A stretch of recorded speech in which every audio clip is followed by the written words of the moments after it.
Screen share ചെയ്ത് പറയാം.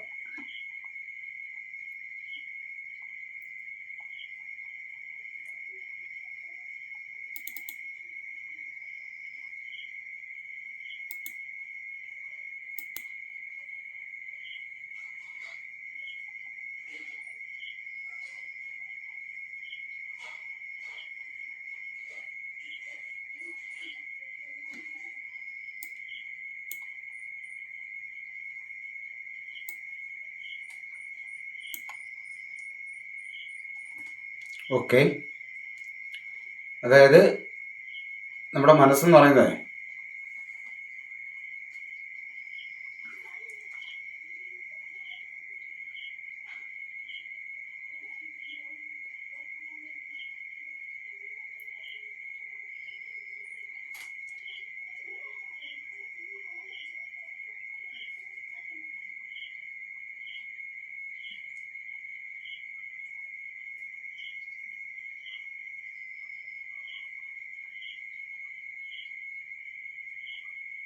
ഒരു സെക്കൻഡ്.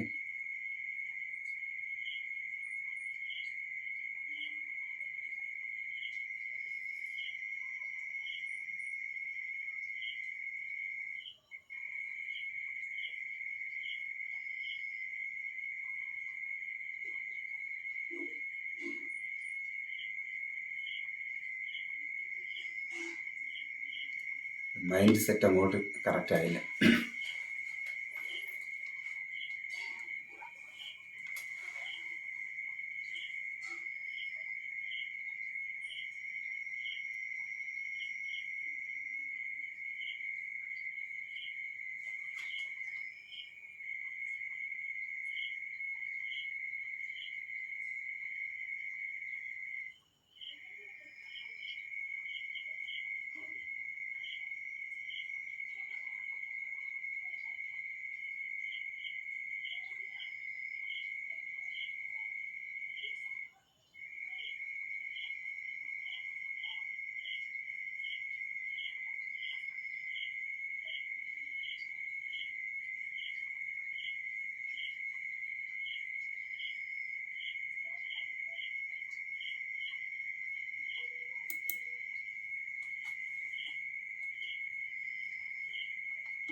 ഓക്കെ,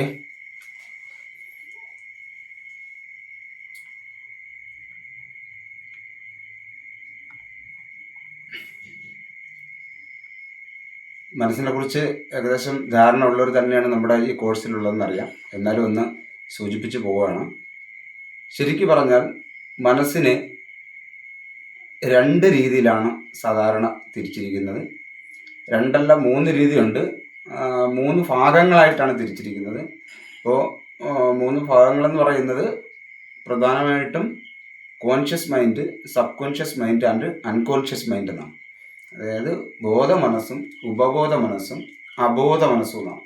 അപ്പോൾ അബോധ മനസ്സെന്ന് പറയുന്ന ഒരു ഏരിയയെക്കുറിച്ച് നമ്മളിവിടെ നമ്മുടെ കോഴ്സിൽ ചർച്ച ചെയ്യപ്പെടുന്നില്ല, അധികമായി ചർച്ച ചെയ്യപ്പെടുന്നില്ല, ക്ലാസ്സായിട്ട് പറയുന്നില്ല. നമ്മളിവിടെ പ്രധാനമായിട്ട് പറയുന്നതെന്ന് പറയുന്നത് ബോധ മനസ്സും ഉപബോധ മനസ്സിനെ കുറിച്ചുമാണ് നമ്മൾ പ്രധാനമായിട്ടും പറയുന്നത്.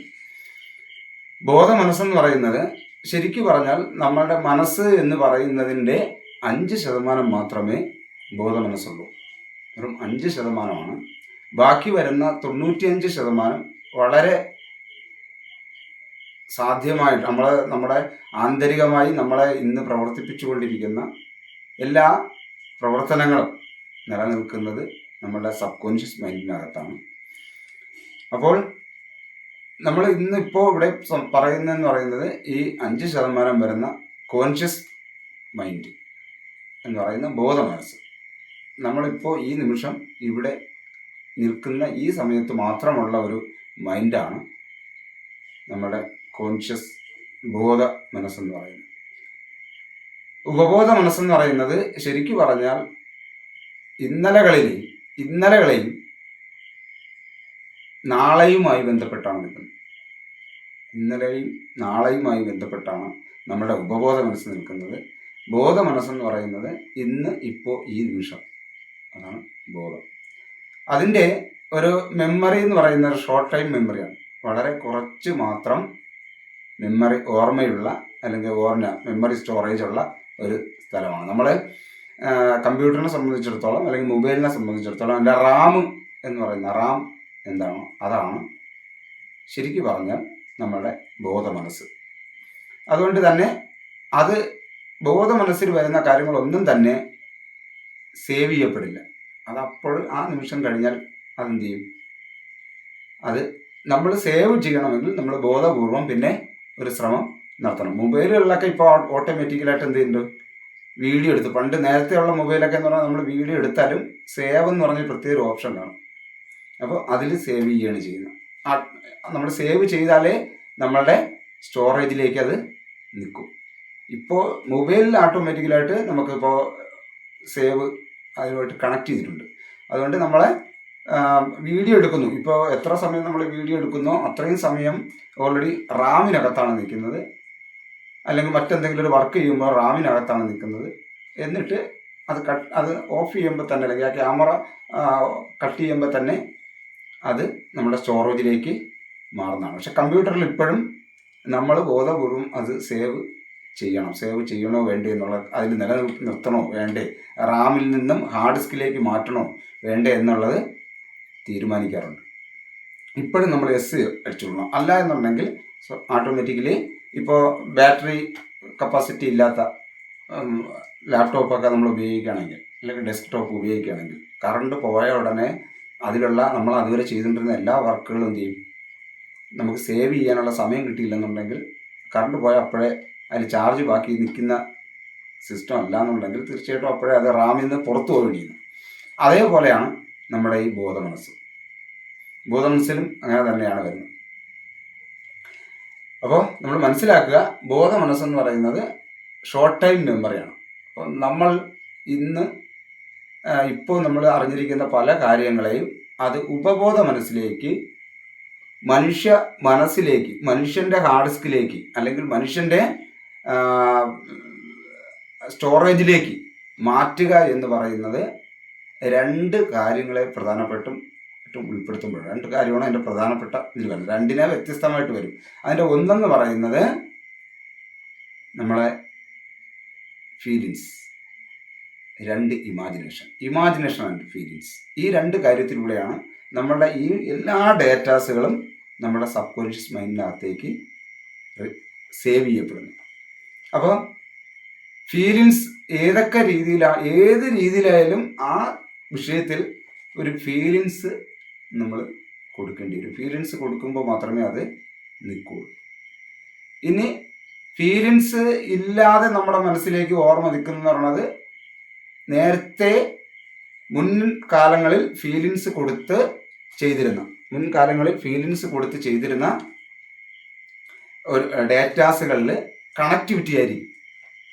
കണക്ഷൻ ആയിരിക്കും, കണക്ട് ചെയ്തായിരിക്കും നിൽക്കുക. അതിനൊരു ഉദാഹരണം പറഞ്ഞു കഴിഞ്ഞാൽ, ഇപ്പോൾ നമ്മൾ ഒരു വ്യക്തിയെ നമ്മൾ കണ്ടുമുട്ടുന്നു. ആ വ്യക്തിയെ കണ്ടുമുട്ടുമ്പോൾ ആ വ്യക്തി ആയിട്ട് നമ്മൾ സംസാരിക്കുന്ന സമയത്ത് അദ്ദേഹം നമ്മളെ അടുത്തുള്ള മറ്റൊരു ബന്ധത്തെയോ മറ്റൊരു ഒരു സംഭവത്തെയോ പറയുമ്പോൾ അതുമായി കണക്ട് ചെയ്ത്, അത് നമ്മുടെ ബ്രെയിനിൽ നമുക്ക് നേരത്തെ അറിയാവുന്ന കാര്യങ്ങളുമായി കണക്ട് ചെയ്താണ് അത് ആ വ്യക്തി നമ്മളുടെ മനസ്സിൽ തന്നെ ഇരിക്കുന്നത്. അതല്ലെങ്കിൽ ആ വ്യക്തി നമ്മളിൽ മറന്നു. അല്ലെങ്കിൽ ആ സമയത്ത് നമ്മൾ എന്തെങ്കിലും ഒരു ഫീലിങ്സ് ഉണ്ടാകുന്ന, എന്തെങ്കിലും ഒരു ബന്ധം സ്ഥാപിക്കപ്പെടുന്ന ഒരു ഭാഗം അതിനകത്തുണ്ടെങ്കിൽ മാത്രമേ ഓർമ്മ നിൽക്കൂ. ഇതാണ്. ഇപ്പോൾ മറ്റൊരു ഉദാഹരണം പറഞ്ഞാൽ, ഇപ്പോൾ നമ്മുടെ വീട്ടിൽ ഒരു വ്യക്തി വരുന്നു. ഒരു വ്യക്തി വന്നു വിചാരിക്കുക. പക്ഷേ നമ്മൾ പിന്നീട് കാണുമ്പോൾ അതിൻ്റെ ഓർമ്മ ആർക്കായിരിക്കും കൂടുതൽ ഉണ്ടാകുന്നത്? നമുക്കായിരിക്കുമോ ആ വന്ന വ്യക്തിക്കായിരിക്കുമോ?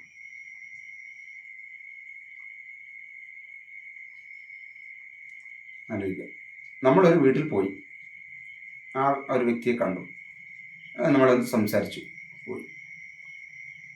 അപ്പോൾ അത് നമ്മുടെ ഓർമ്മയിൽ നിൽക്കുന്നത് ആ വ്യക്തിക്കായിരിക്കും കൂടുതൽ ഓർമ്മ നിൽക്കുന്നത്. നമ്മുടെ ഒരു വീട്ടിലേക്ക് പോയിട്ടുണ്ടെങ്കിൽ അവിടെ വെച്ചിട്ട് നമ്മൾ കണക്ഷൻ ആകുമ്പോൾ കൂടുതൽ ഓർമ്മ നിൽക്കുന്നത് ഏത് വ്യക്തിക്കായിരിക്കാം സാധ്യത? ആ വ്യക്തിക്കായിരിക്കും. ഏതാണ്? അവരുടെ വീട്ടിലേക്ക് പോയ ആൾക്ക് തന്നെയാണോ? ഒരാൾ പോയത് പറഞ്ഞു. ഓക്കെ, എനിക്കൊന്ന് അവിടെ ആ വീട്ടിലത്തെ ആൾക്കാർക്കായിരിക്കും. കാരണം നമ്മുടെ അടുത്തേക്കല്ലേ എത്തിയത്. അപ്പൊ പിന്നെ അവർക്കല്ലേ കൂടുതൽ ഓർമ്മ ഉണ്ടാവുള്ളൂ. എന്റെ വീട്ടിൽ വന്ന ആളെന്നുള്ളത്. അല്ല, അത് കൂടുതൽ വരുന്നത് ആ വീട്ടിലേക്ക് ചെന്ന ആളിനാണ്. കാരണം ചെന്ന ആളിന് ആ വീടും ആ സംഭവവും ആ ചുറ്റുപാടും എല്ലാം കണക്ഷൻ ഉണ്ടാവും. നമ്മുടെ ശ്രീജി സാർ പറഞ്ഞതുപോലെ സാധ്യത കൂടുതൽ അതിനാണ്.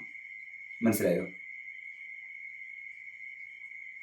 അല്ല എന്നുണ്ടെങ്കിൽ അദ്ദേഹം ഈ നമ്മുടെ വീട്ടിലേക്ക് വന്ന ആള് ഒരു എന്തെങ്കിലും ഒരു അറിയപ്പെടുന്ന ഒരാളായിരിക്കണം.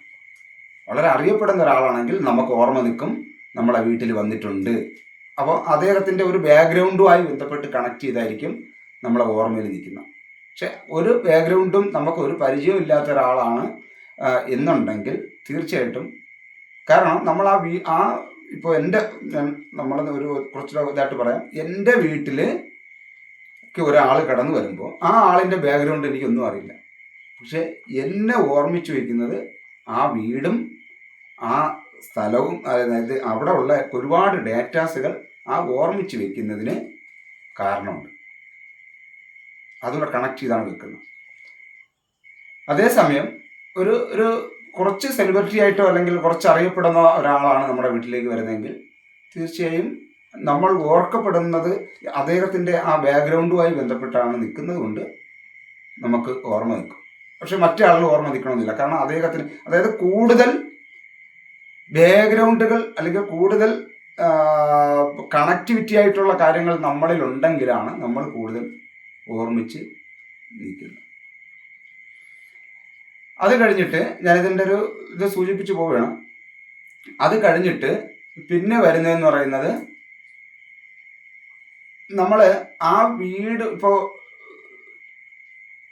ഈ നമ്മൾ ഒരു സ്ഥലത്ത് വെച്ചാണ്, ഒരു ഓഫീസിൽ വെച്ചാണ് ഒരാളിനെ ഇടയ്ക്ക് വെച്ച് കണ്ടിട്ടുള്ളതെന്ന് വിചാരിക്കുക. ആ ഓഫീസുമായി ബന്ധമില്ലാത്ത കുറേ നാളുകൾക്ക് ശേഷം വേറെ ഏതെങ്കിലും സ്ഥലത്ത് വെച്ച് കണ്ടാലും ചിലപ്പോൾ നമുക്ക് കണക്റ്റ് ആവണമെന്നില്ല. എവിടെയാണ് കണ്ടെന്നുള്ളൊരു കണക്ട് ചെയ്തിരിക്കുന്ന ലൈന് മനസ്സിലായില്ല, നമുക്ക് പെട്ടെന്ന് കണക്ട് ചെയ്യാം, ന്യൂറോണിന് എടുക്കാൻ പറ്റില്ലെന്നുണ്ടെങ്കിൽ തീർച്ചയായും നമുക്ക് ആ ഓർമ്മ നിൽക്കില്ല. ഞാൻ പറഞ്ഞത് എങ്ങനെ ആയാലും ഓർമ്മ നിൽക്കുന്നതിൻ്റെ പിന്നിൽ എന്തെങ്കിലും ഇമാജിനേഷൻ, എന്തെങ്കിലും ഫീലിങ്സും അതല്ലെങ്കിൽ നേരത്തെ ഉണ്ടായിരുന്ന എന്തെങ്കിലും ഒരു നോളജുമായിട്ടുള്ള കണക്ടിവിറ്റി ഉണ്ടെങ്കിൽ മാത്രമേ നമ്മളിലേക്ക് ഓർമ്മ നിൽക്കുകയുള്ളൂ. മനസ്സിലായോ ബിന്ദു ടീച്ചർ?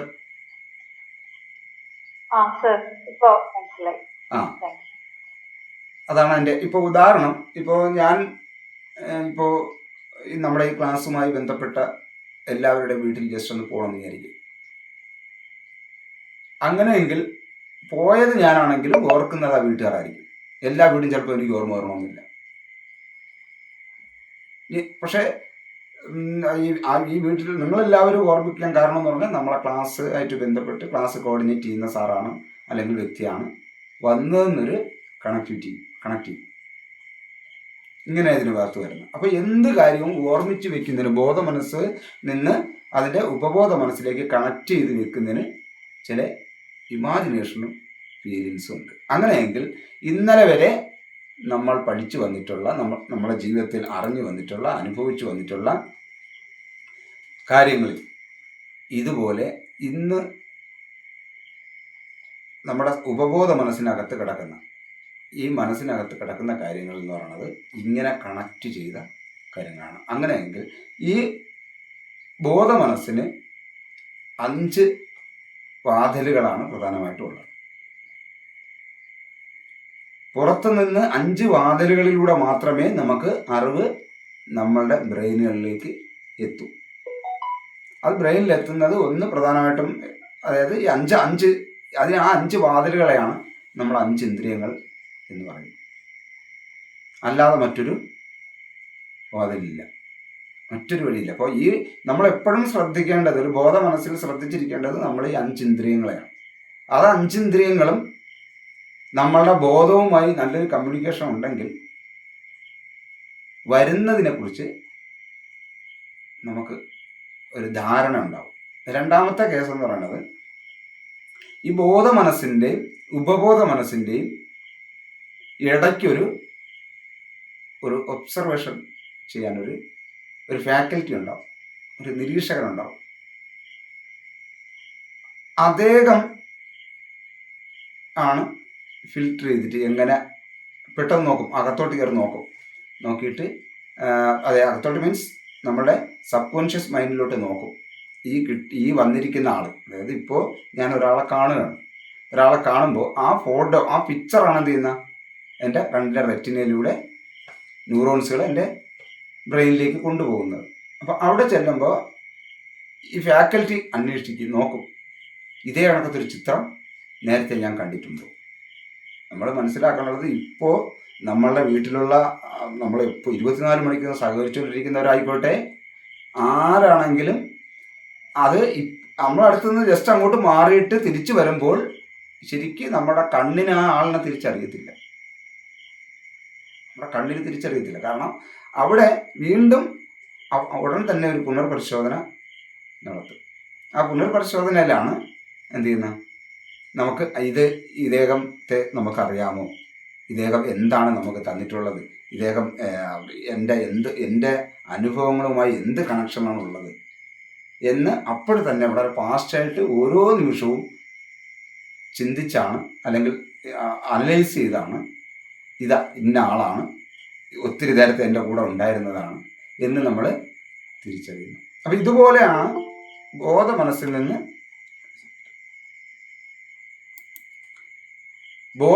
നിന്ന് ഉപബോധ മനസ്സിലേക്ക് എല്ലാ വിഷയങ്ങളെയും കൊണ്ടുപോകുന്നത് ഈ ഇമാജിനേഷൻ ആൻഡ് ഫീലിങ്സ്. ഇതാണ് ഇതിൻ്റെ ലാംഗ്വേജ്.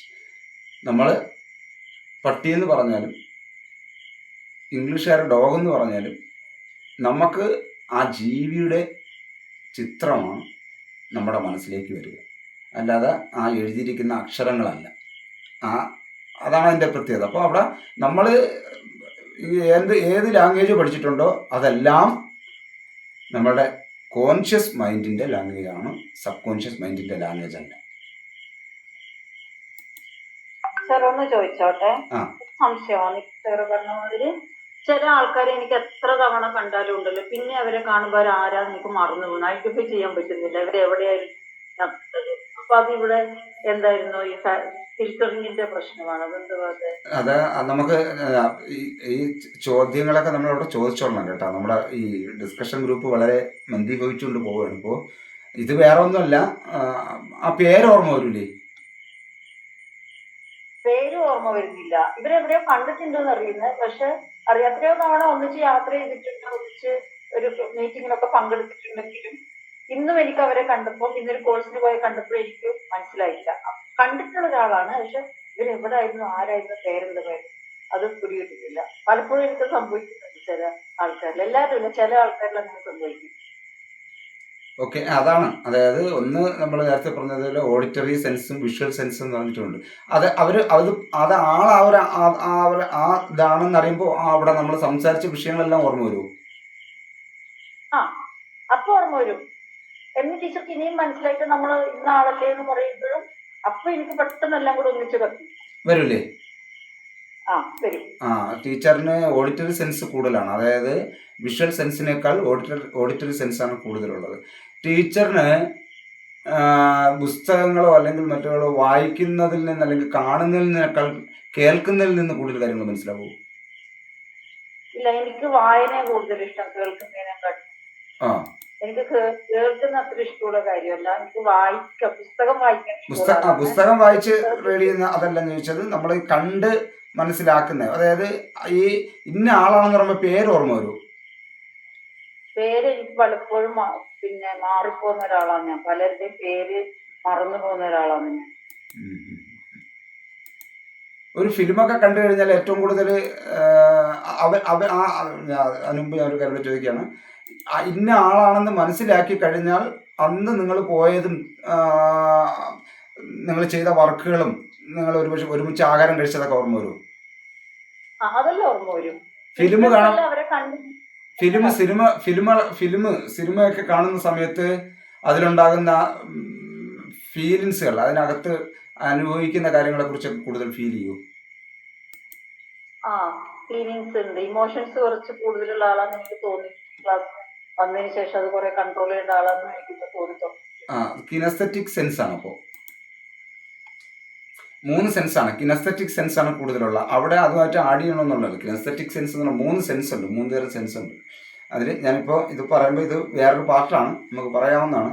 അതായത് പിന്നെ ഒരു ഫിലിം മീൻസ് നമ്മളൊരു 3 തരം ഈ 5 പഞ്ചേന്ദ്രിയങ്ങളെ കുറിച്ച് നമ്മളിവിടെ പറയുന്നുണ്ട്, നമ്മൾ പറയാവുന്നതാണ്. 5 ഇന്ദ്രിയങ്ങളിൽ പ്രധാനമായിട്ടും ചില വ്യക്തികൾക്കെന്ന് പറയുന്നത് നമുക്ക് വിഷ്വൽ സെൻസ് കൂടുതലായിരിക്കും.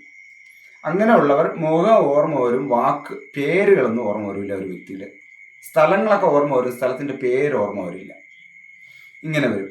ഇത് ഈ സ്ഥലങ്ങൾ ഓർമ്മ വരും, ആ പേര് ഓർമ്മ വരുന്നില്ല എന്നുണ്ടെങ്കിൽ വിഷ്വൽ സെൻസ് ഓൾറെഡി കൂടുതലുള്ള ആളാണ്.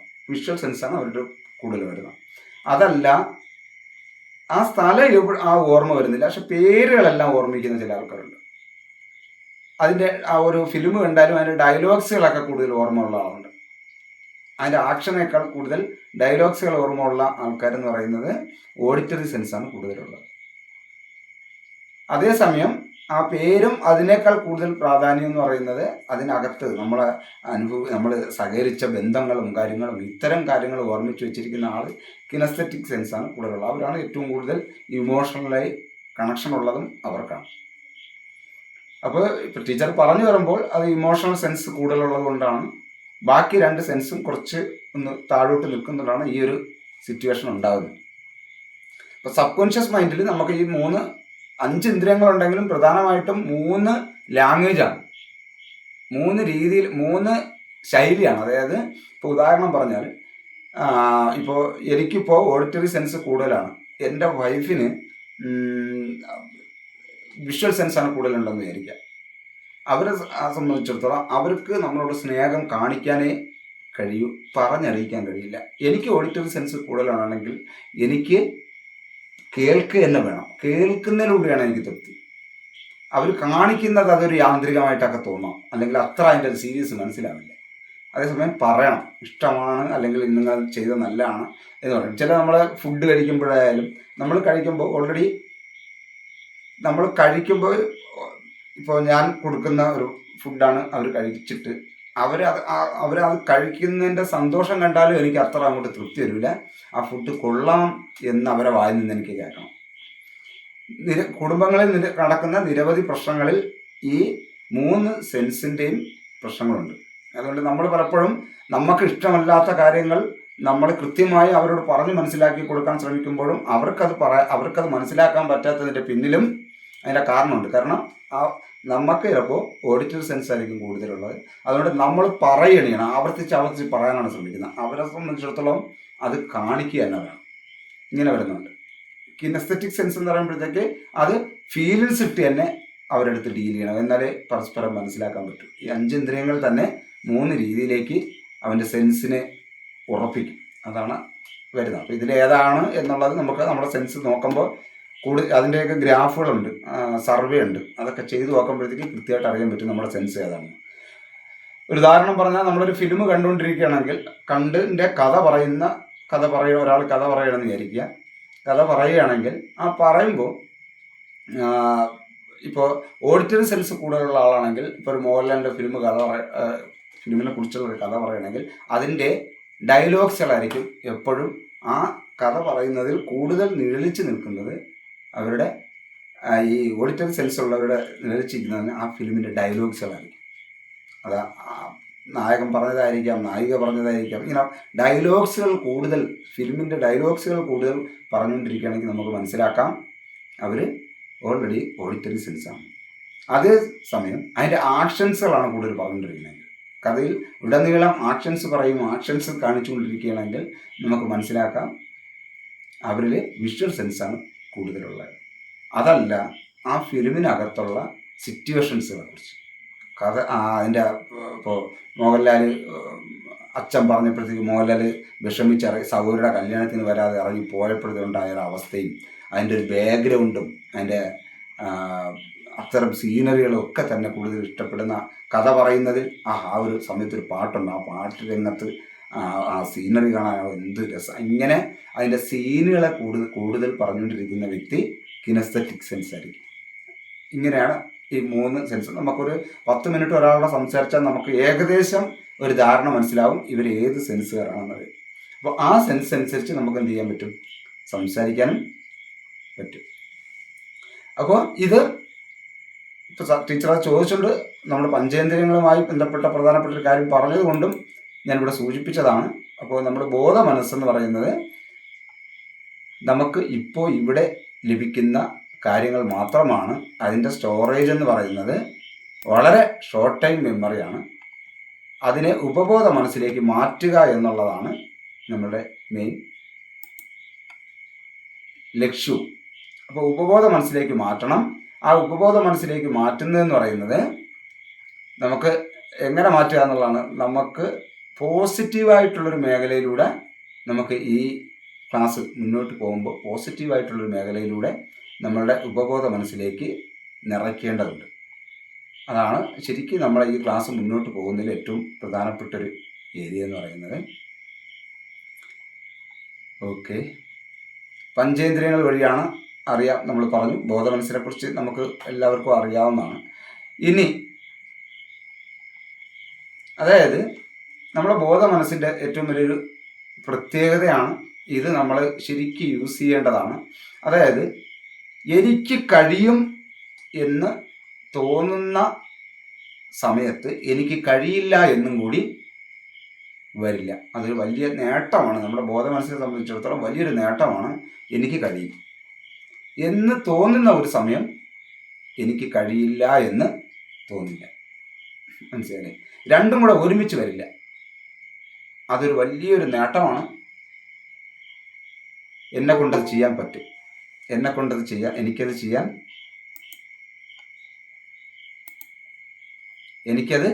ചെയ്യാൻ കഴിയും എന്ന് തോന്നുന്ന സമയത്ത് എനിക്ക് ചെയ്യാൻ കഴിയില്ല എന്ന് തോന്നില്ല. ഞാനിത് എടുത്തെടുത്ത് പറഞ്ഞതിൻ്റെ കാര്യം എന്ന് പറഞ്ഞാൽ, നമ്മളൊരു ഒരു ഒരു ചെയറേ നമ്മുടെ ബോധ മനസ്സിലുള്ളൂ എന്ന് വിചാരിക്കുക, ഒരു ചെയർ. അപ്പോൾ അതിൽ കഴിയുമെന്ന് പറയുന്ന ആളിനും കഴിയില്ല എന്ന് പറയുന്ന ആളിനും ഒരുമിച്ചിരിക്കാൻ പറ്റില്ല. അപ്പോൾ ഇവർ രണ്ടുപേരും, പക്ഷെ കഴിയില്ല എന്ന് പറയുന്ന ആൾ കൂടുതൽ സമയം ഇരിക്കണോ, കഴിയുമെന്ന് പറയുന്ന ആൾ കൂടുതൽ സമയം ഇരിക്കണോ എന്നുള്ളത് നമ്മളുടെ ശ്രദ്ധയുമായി ബന്ധപ്പെട്ടാണ് ഇരിക്കുന്നത്. ഇവര് വളരെ പെട്ടെന്ന് മാറിയിരിക്കാം, ഒരുമിച്ചിരിക്കില്ല. കഴിയും എന്ന് പറയുന്ന ആള് ഇരുന്നിട്ട് എണീച്ച് കഴിയില്ല എന്ന് പറഞ്ഞ ആളും ഇരിക്കാം. ഇങ്ങനെ മാറി മാറി ഇരിക്കാൻ പറ്റും, പെട്ടെന്ന് മാറി ഇരിക്കാൻ പറ്റും, പക്ഷെ ഒരുമിച്ച് ഇരിക്കാൻ പറ്റില്ല. അപ്പോൾ ഇന്ന് ഇതിന് ഏറ്റവും വലിയ ഇതെന്ന് പറയുന്നത് ഇന്നത്തെ നമ്മുടെ റീൽസുകളൊക്കെ കാണുന്നത്. അതായത് നമുക്ക് ഒരു കാര്യത്തിൽ കൂടുതൽ സമയം ഫോക്കസ് ചെയ്ത് പഠിച്ചില്ല എന്നുണ്ടെങ്കിൽ, ഒരു കാര്യത്തിൽ നമുക്ക് ശ്രദ്ധ ഊന്നാനുള്ള ഒരു കഴിവ് നമുക്ക് ഇല്ല എന്നുണ്ടെങ്കിൽ, നമുക്ക് എടുക്കുന്ന പല തീരുമാനങ്ങളെയും നമ്മൾ പെട്ടെന്ന് തന്നെ മാറ്റിയിട്ട് കഴിയില്ല എന്ന് പറയുന്ന ഒരു ഏരിയ കൊണ്ട് വെക്കും. ഇത് വളരെ ശ്രദ്ധിക്കാനുള്ളൊരു ഏരിയയാണ്. അതിന് ഇന്ന് നമ്മൾ കാണുന്ന റീൽസുകൾ, ഇന്ന് നമ്മൾ കാണുന്ന റീൽസുകൾ ശ്രദ്ധിച്ചാൽ, അല്ലെങ്കിൽ റീൽസുകൾക്കകത്ത് കിടക്കുന്ന വലിയൊരു അപകടപരമായൊരു കാര്യം എന്ന് പറയുന്നത്,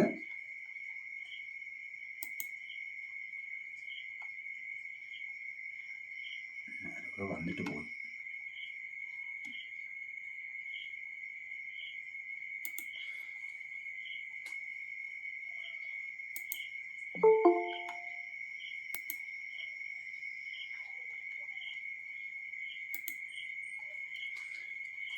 അപകടപരമായ കാര്യം എന്ന് പറയുന്നത്, നമുക്ക് അതായത് നമ്മൾ എല്ലാം ഷോർട്ടായി മാറിയതിൻ്റെ പിന്നിൽ നമുക്ക് കൂടുതൽ കാര്യങ്ങൾ പഠിച്ചെടുക്കാനല്ല അവിടെ പറ്റുന്നത്. അതായത് നമ്മൾ റീൽസ് 3 സെക്കൻഡ് നമ്മൾ റീൽസിനകത്ത് നിൽക്കുന്നില്ല. നമ്മൾ ഒന്നിങ്ങനെ കണ്ട ഉടനെ നമുക്കത് വേണ്ട എന്ന് പറയാനും, ആ റീൽസിൻ്റെ തുടക്കം കാണുന്ന സമയത്ത് തന്നെ നമ്മളെ തലച്ചോറ് പെട്ടെന്ന് അനലൈസ് ചെയ്യും. ഇത് വളരെ നമ്മളെ പിടിച്ചിരുത്താൻ പറ്റിയതല്ല എന്ന് തോന്നിയിട്ട് ഇങ്ങനെ റീൽ ഇങ്ങനെ മാറ്റിക്കൊണ്ടിരിക്കും. ഓരോന്നോരോന്ന് മാറ്റുന്നതിനനുസരിച്ച് എന്ന് പറയുന്നത് നമ്മുടെ മനസ്സ് ഏറ്റവും വലിയ അപകടകരമായ കാര്യമാണ്. റീൽസ് കാണുന്നവരുണ്ടെങ്കിൽ, വെറുതെ റീൽസ് കാണുന്നവരുണ്ടെങ്കിൽ നമുക്ക് ഒരു കാര്യത്തിലേക്കും പൂർണ്ണമായും നമുക്ക് ഉറച്ചു നിൽക്കാനുള്ളൊരു കപ്പാസിറ്റി ഉണ്ടാകില്ല. അതുകൊണ്ട് കാണുന്നവർ എന്ത് ചെയ്യുക, നമ്മൾ സെർച്ച് ചെയ്ത് ഏത് കണ്ടു, എന്ത് വേണോ കണ്ടു, പക്ഷേ നമ്മൾ സെർച്ച് ചെയ്തിട്ട് എന്ത് ചെയ്യുക, അത് കാണണം. അപ്പോൾ അതിൻ്റെ ഫുൾ വീഡിയോ, അത് എത്ര സമയം നമ്മൾ ചിലവാക്കുന്നുള്ളതല്ല. നമ്മൾ ഒരു വീഡിയോയ്ക്ക് വേണ്ടി ഒരു മണിക്കൂറോ അരമണിക്കൂറോ നമ്മൾ സെർച്ച് ചെയ്ത് നമ്മൾ സമയം ചിലവാക്കുന്ന ഇതിൽ നിന്ന് കിട്ടുന്ന നല്ല ലാഭവും നല്ല റിസൾട്ടും ഈ ഒരു മണിക്കൂർ അല്ലെങ്കിൽ അരമണിക്കൂർ ഇങ്ങനെ മാറ്റി റീൽസ് കാണുന്നതിലും വലിയ അപകടങ്ങളുണ്ട്. തലച്ചോറിന് ഒരു ഐഡിയയും കിട്ടില്ല. അതായത് നമ്മളുടെ ഇഷ്ടം എന്താണ്, നമ്മളുടെ തീരുമാനം എന്താണ്, നമ്മളുടെ പ്ലാനുകൾ എന്താണെന്ന് നമ്മുടെ തലച്ചോറിന് ഒരു ഐഡിയയും കിട്ടത്തില്ല. ഞാൻ പറയുന്ന കണക്ഷൻ ആവുന്നുണ്ടോ? ആ, അപ്പോൾ അതുകൊണ്ട് ഒരു കാരണവശാലും നിങ്ങൾ റീൽസുകൾ വെറുതെ നോക്കി അങ്ങനെ പോകരുത്. നമ്മൾ ഒന്നിലേക്ക് നമ്മുടെ ശ്രദ്ധ നിൽക്കില്ല. അങ്ങനെ വരുമ്പോൾ ഇവിടെ ആരിരിക്കണം എന്നുള്ള കാര്യത്തിൽ, ഈ ചെയറിൽ ആരിരിക്കണം എന്നുള്ള കാര്യത്തിൽ നമ്മുടെ തലച്ചോറിനൊരു ധാരണ കാണില്ല. കാരണം നമ്മൾ ഏതിലാണ് നമ്മുടെ ശ്രദ്ധയുണ്ടെന്ന്, ഏതാണ് നമുക്ക് ആവശ്യമെന്ന് നമ്മുടെ തലച്ചോറിന് അറിയാൻ പറ്റാതെ വരുന്നൊരു സിറ്റുവേഷൻ വരുമ്പോൾ നമ്മൾ എന്തെങ്കിലും ആവശ്യത്തിനെടുക്കുന്ന തീരുമാനത്തിൽ പോലും നമ്മുടെ തലച്ചോറ് കൂടെ നിൽക്കത്തില്ല. കാരണം എപ്പോഴും ഡൈവേർട്ട് ചെയ്ത് പോകാം. രണ്ടാമത്തെ കേസ് എന്ന് പറയുന്നത്, നമ്മൾ കിടന്നുറങ്ങുമ്പോൾ നമുക്ക് കിട്ടിയ ഡേറ്റാസുകളെല്ലാം പരസ്പരം കണക്ട് ചെയ്ത് വെക്കേണ്ടതുണ്ട് നമ്മുടെ ബ്രെയിന്. അതിനാണ് ഉറക്കത്തിന് ഏറ്റവും പ്രധാനപ്പെട്ടൊരു ജോലി അല്ലെങ്കിൽ ഒരു നേട്ടവും അതാണ്. നമ്മൾ അന്ന് പകൽ കൈകാര്യം ചെയ്ത, അറിഞ്ഞ, ഈ പഞ്ചേന്ദ്രിയങ്ങളാൽ മനസ്സിലാക്കിയെടുത്ത എല്ലാ കാര്യത്തിനെയും കൃത്യമായിട്ടും എന്ത് ചെയ്യണം, അതിനെ കണക്ട് ചെയ്ത് ഓർഡർ ചെയ്ത് വെക്കണം. ആ ഓർഡർ ചെയ്ത് വെച്ചിട്ട് ഓർഡർ ചെയ്യാൻ പറ്റാത്ത ചില സാധനങ്ങളുണ്ടാവും.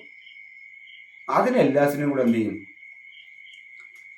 അതായത് ഞാൻ പറഞ്ഞു തന്നിൽ നമുക്ക് നിരവധി വിഷയം കിട്ടും. അതിനെല്ലാത്തിനും കൂടെ കൊണ്ടുവന്നിട്ട് ഓർഡർ ചെയ്ത് വയ്ക്കണം. ആ ഓർഡർ ചെയ്ത് പരസ്പരം കണക്ട് ചെയ്ത് വയ്ക്കണം.